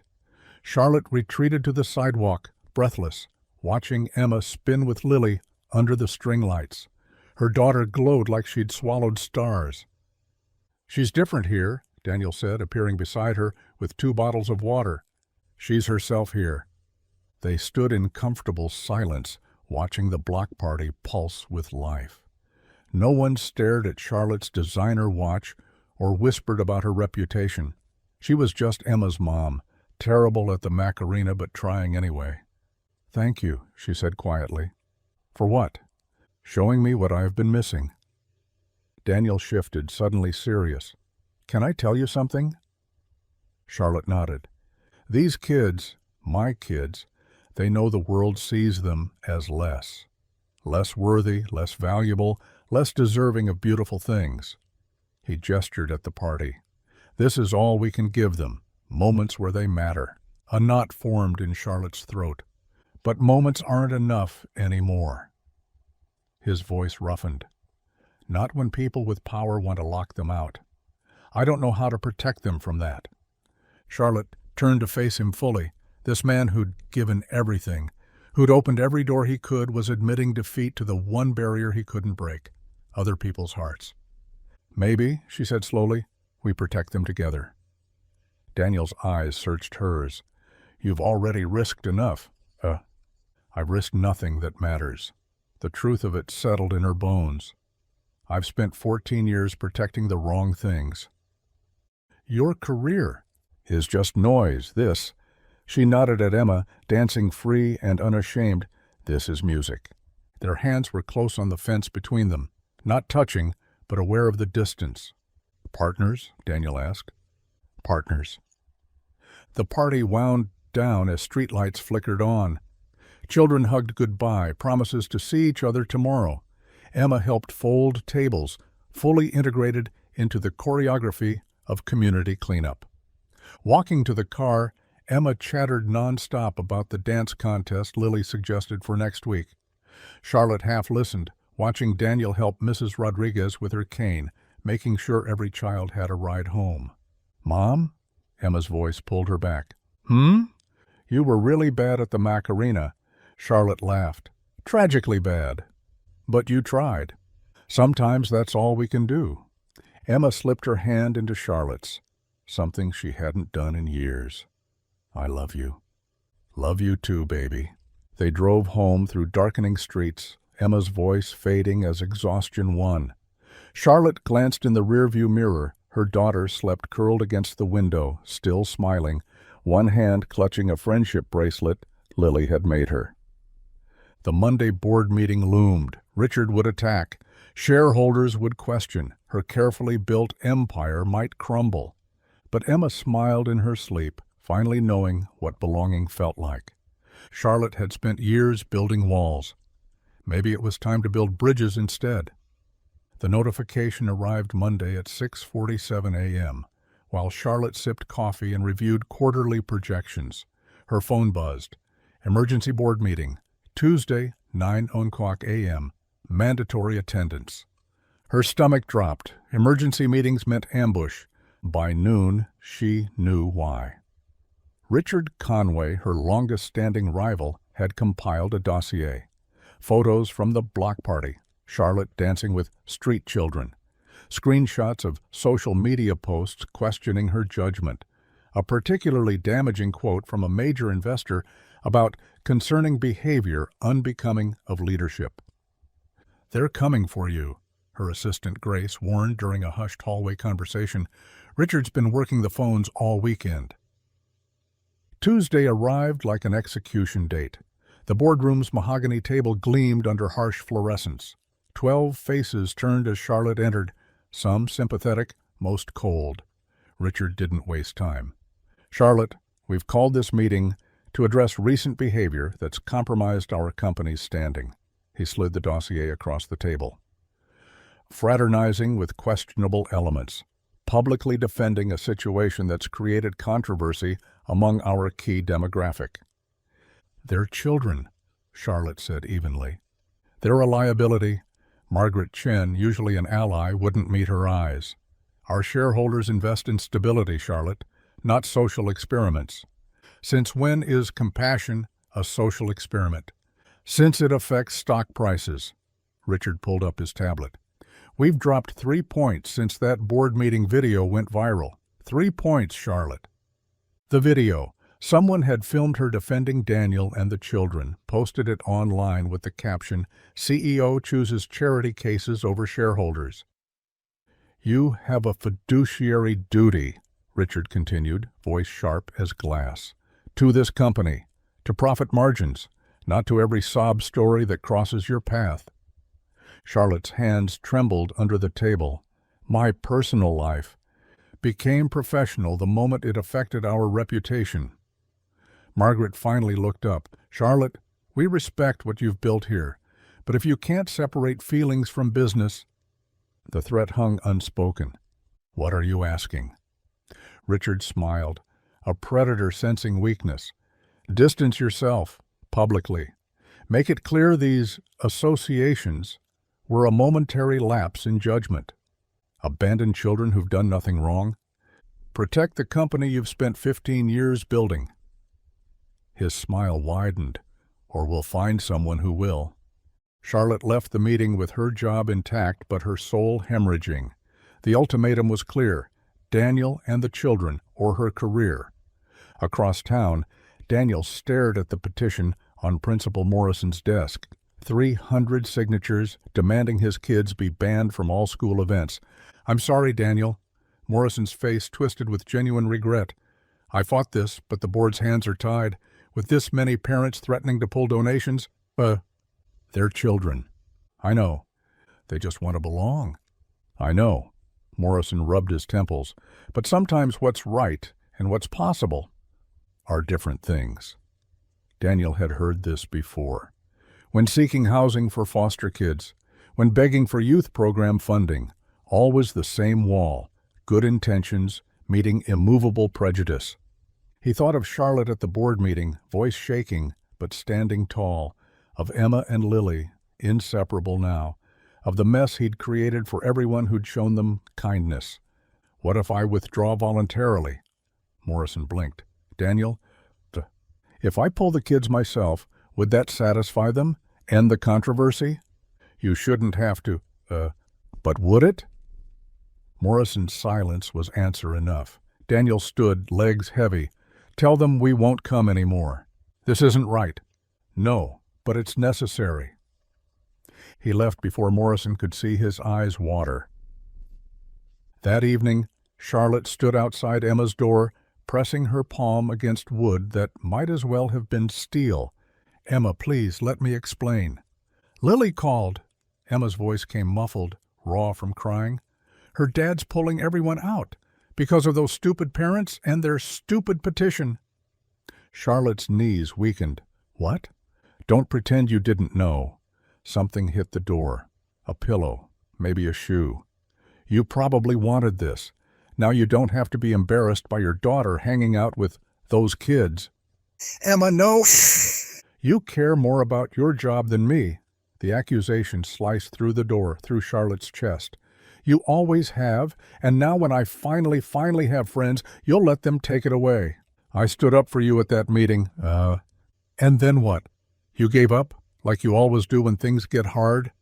Emma's sobs crescendoed. "I'll be alone again.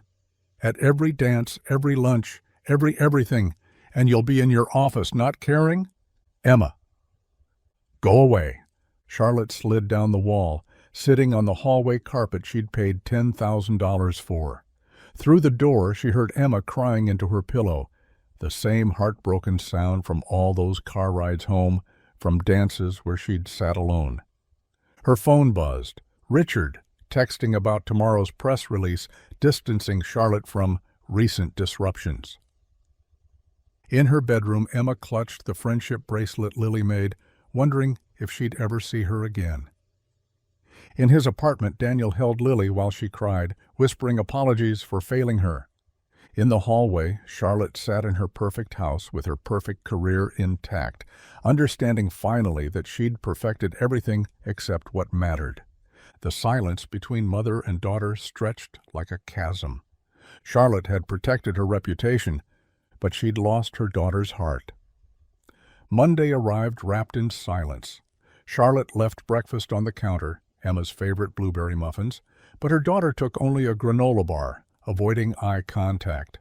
The front door closed with the finality of a verdict. At the office, Charlotte buried herself in spreadsheets and conference calls. Richard strutted past her door 3 times, each glance a reminder of her capitulation. The press release sat on her desk, unsigned. Pierce Industries maintains highest standards of propriety and discretion in all community engagements. Corporate speak for abandonment. Margaret knocked twice. The Journal wants a quote about your change in charitable focus. Tell them no comment. Charlotte, you need to control the narrative. Oh, no comment. Margaret left, heels clicking disapproval down the marble hallway. Emma moved through school like a ghost. At lunch, she sat at her old empty table, watching Lily and the other kids cluster together across the cafeteria. Lily had waved once, tentatively, but Emma turned away. Better to cut ties clean than pretend things could continue. "Why aren't you sitting with them?" Her classmate Madison appeared, curiosity masked as concern. "They're not coming to school stuff anymore." "Good. My mom says they were making things uncomfortable."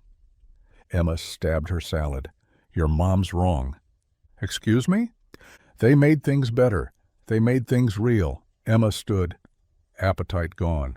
"But people like your mom can't handle real." She dumped her tray and fled to the library where no one would see her cry. Daniel spent the week redirecting his kids' disappointment into basketball drills and homework help, but their light had dimmed.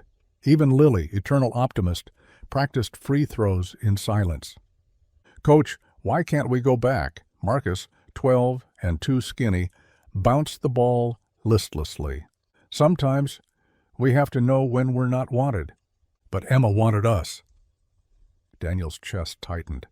"Emma's got her own battles." "So we just quit?" "We're not quitting. We're choosing different fights." Marcus walked away, unconvinced. Daniel couldn't blame him. That evening, Lily set the table for 2, quiet as morning fog. "You okay, baby?" She nodded, then shook her head, then shrugged. "I miss Emma." "I know. And I miss feeling like we belong somewhere fancy. Just once." Daniel pulled her close, breathing in her strawberry shampoo. "We belong together. That's fancy enough." But Lily's shoulders shook, and Daniel knew his words rang hollow. Wednesday's executive meeting ran long. Charlotte presented quarterly projections while her mind wandered to Emma's empty chair at dinner, to Daniel's wounded eyes at Morrison's office, to Lily's friendship bracelet still circling Emma's wrist. "Charlotte," Richard's voice snapped her back. "The Singapore merger?"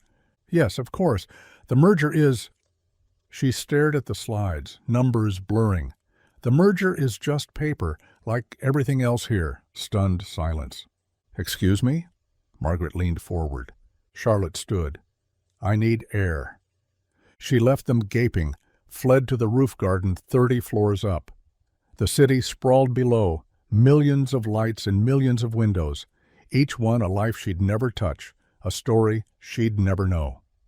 How had she built an empire of spreadsheets while her daughter withered in loneliness? Her phone buzzed. Emma's school. She almost didn't answer. "Ms. Pierce? Emma's in the nurse's office. She's not hurt, just upset." Charlotte ran to the elevator. Sunday arrived gray and quiet. Daniel dressed Lily in her church dress, the yellow one Charlotte had complimented at the picnic. Lily didn't mention it, but Daniel saw her fingers trace the hymn. Pastor Williams preached on David and Goliath, voice rising with conviction. Courage isn't the absence of fear, it's obedience in spite of fear. David didn't avoid the giant. He faced him with 5 smooth stones and faith that right would prevail. Daniel shifted, uncomfortable. Some of you are avoiding your giants, telling yourselves it's wisdom, it's protecting others. But maybe, just maybe, God's calling you to pick up your stones. After service, Pastor Williams caught Daniel's arm. Heard about the school situation. News travels. Daniel, you've spent years teaching these kids they matter. What lesson are they learning now? To avoid fights they can't win, or that when push comes to shove, even the adults who love them will choose the easy path. Williams squeezed his shoulder. Pray about it, but remember, sometimes love requires war. Charlotte found Emma's room empty again that night. Her daughter had perfected the art of absence, home but invisible, present but unreachable. The muffins from Monday sat untouched, growing stale. She knocked. Silence. I'm making dinner, not hungry. Emma, we can't continue like this. You continued fine without me for 14 years. The words landed like fists. Charlotte leaned against the door, remembering bedtimes missed, recitals skipped, promises broken on the altar of career advancement. You're right. Silence, but a different quality, listening silence. I chose wrong. Over and over. I chose board meetings over your birthdays, mergers over your milestones. I chose everything except you. The door opened a crack. Emma's eye appeared red-rimmed and suspicious. And I'm about to do it again if I don't change something. Charlotte knelt, meeting her daughter's gaze. I've been a coward, Emma, too scared to fight for what matters. So fight. I don't know how. Emma opened the door wider. Yes, you do. You just have to decide what's worth losing for.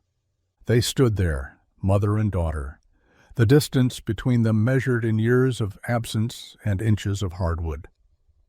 That night, after Emma finally ate dinner, Charlotte sat in her home office, staring at the unsigned press release. She thought of Daniel's quiet courage, his kids' resilient joy, Emma's newfound light, now extinguished. She thought of Sunday school lessons from childhood, long buried under ambition, David and Goliath, Esther before the king, Daniel in the lion's den. She closed her eyes. God, I haven't talked to you in forever. But I need wisdom. I need courage. I need to know what's right. The silence felt different than boardroom silence. Warmer. Waiting. Charlotte opened her eyes, picked up her pen, and began writing a different kind of press release. One that would cost everything. One that might save everything that mattered. The grand ballroom at the Meridian Hotel gleamed with corporate perfection. 500 shareholders filled burgundy chairs, while reporters lined the walls, cameras ready. Charlotte stood backstage, hands steady, despite the earthquake in her chest. 5 minutes, Miss Pierce. Her assistant's voice carried worry. Charlotte smoothed her navy dress, not the sharp power suit they expected. Behind the curtain, Richard Hawthorne's voice boomed through the microphone, introducing quarterly reports with practiced charm. She heard him pause, clear his throat, then announce her name. The walk to the podium stretched forever. Cameras flashed. Whispers rippled through the crowd like wind through wheat.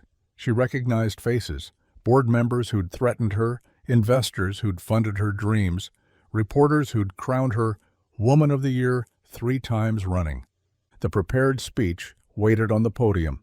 20 pages of damage control, carefully crafted apologies, promises to refocus on core values. Charlotte pushed it aside. Good morning, her voice echoed. You're expecting explanations, justifications, a return to normal. She found Emma in the 3rd row, sitting with Charlotte's sister, who'd brought her to witness either triumph or disaster. But I can't give you that, Charlotte gripped the podium, because normal is what left my daughter sitting alone at every school dance. Normal is what built walls between those who belong and those who don't. Normal is choosing profit over people every single time. Richard stood, face darkening. Margaret grabbed his arm, hissing warnings. Last week, a widowed father brought 100 forgotten children to a school dance. Children from foster homes, from struggling families, from circumstances that would break most of us. Charlotte's voice strengthened. They danced with my daughter. They gave her what all my money couldn't, belonging. A reporter scribbled frantically. Someone coughed. The silence pressed down like judgment. And how did we respond? With fear, with petitions, with threats. Charlotte looked directly at the board section. We tried to push them back into shadows because their presence threatened our carefully maintained image. Charlotte. Richard's warning cut through the air. I am a mother before I am a CEO. The words rang clear. If my daughter can dance with children who have been rejected, then I too can walk beside them with pride. Gasps rippled through the room.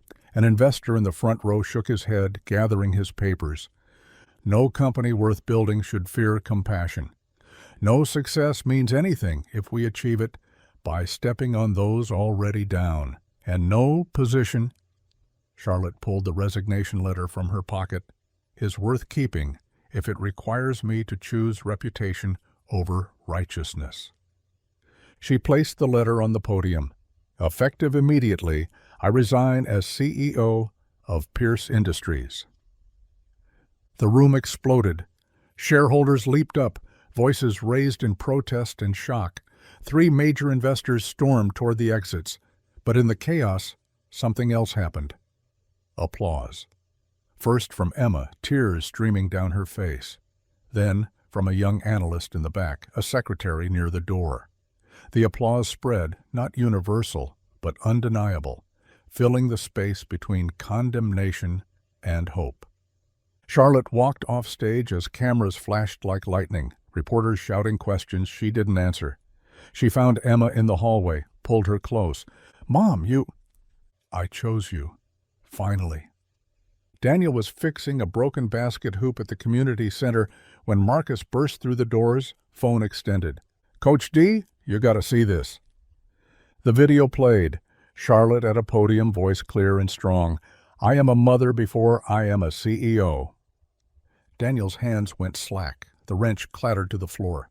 She quit? Lily appeared at his elbow, eyes wide. For us? The news spread through the center like wildfire. Kids clustered around phones, watching Charlotte defend them to rooms full of suits, watching her choose them over everything. Dad, Lily tugged his shirt, we have to find her.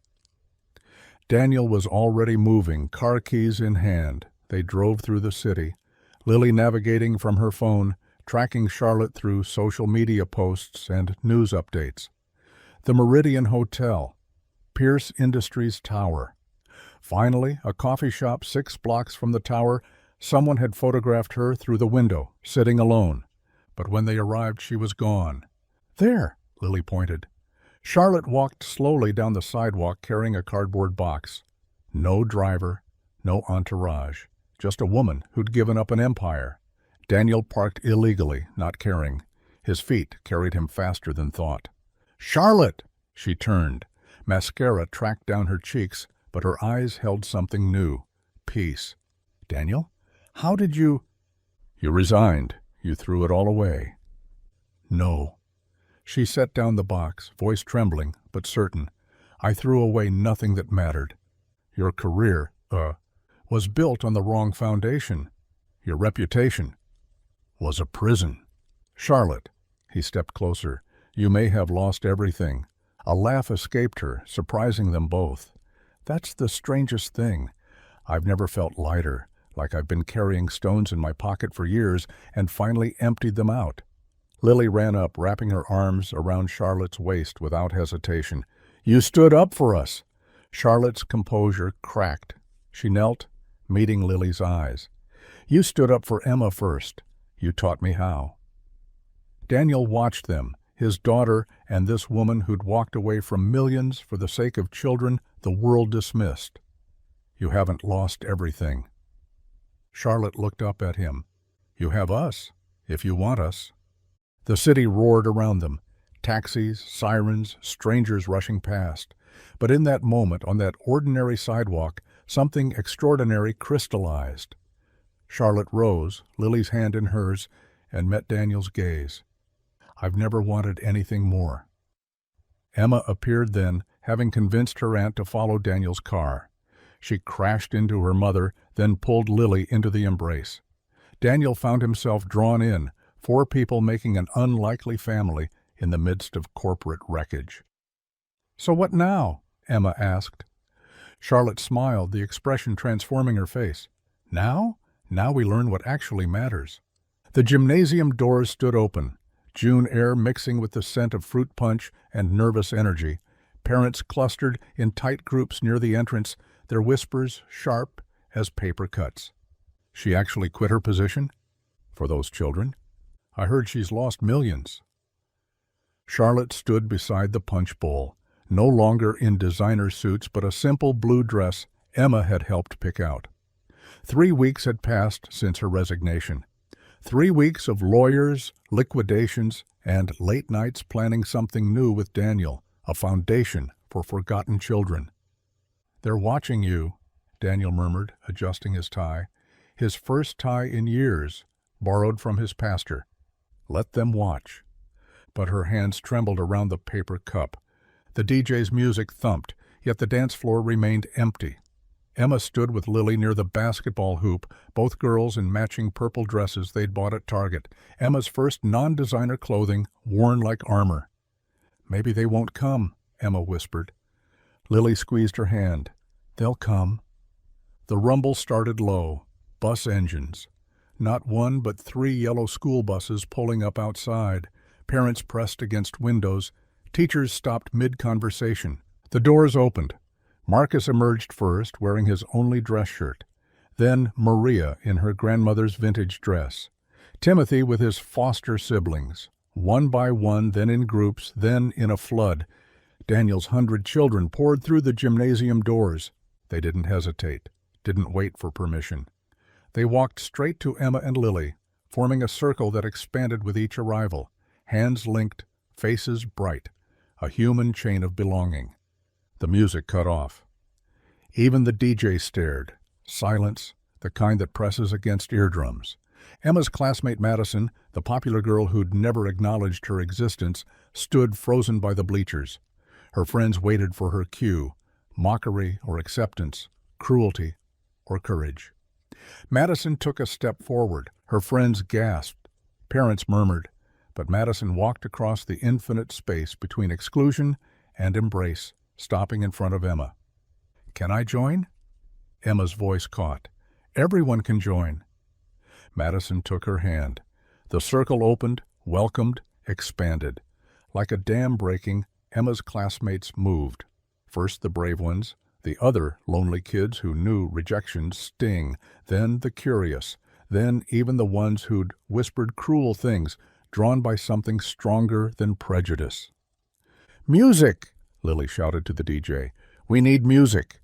The beat dropped, not a slow dance, but something joyful, electric.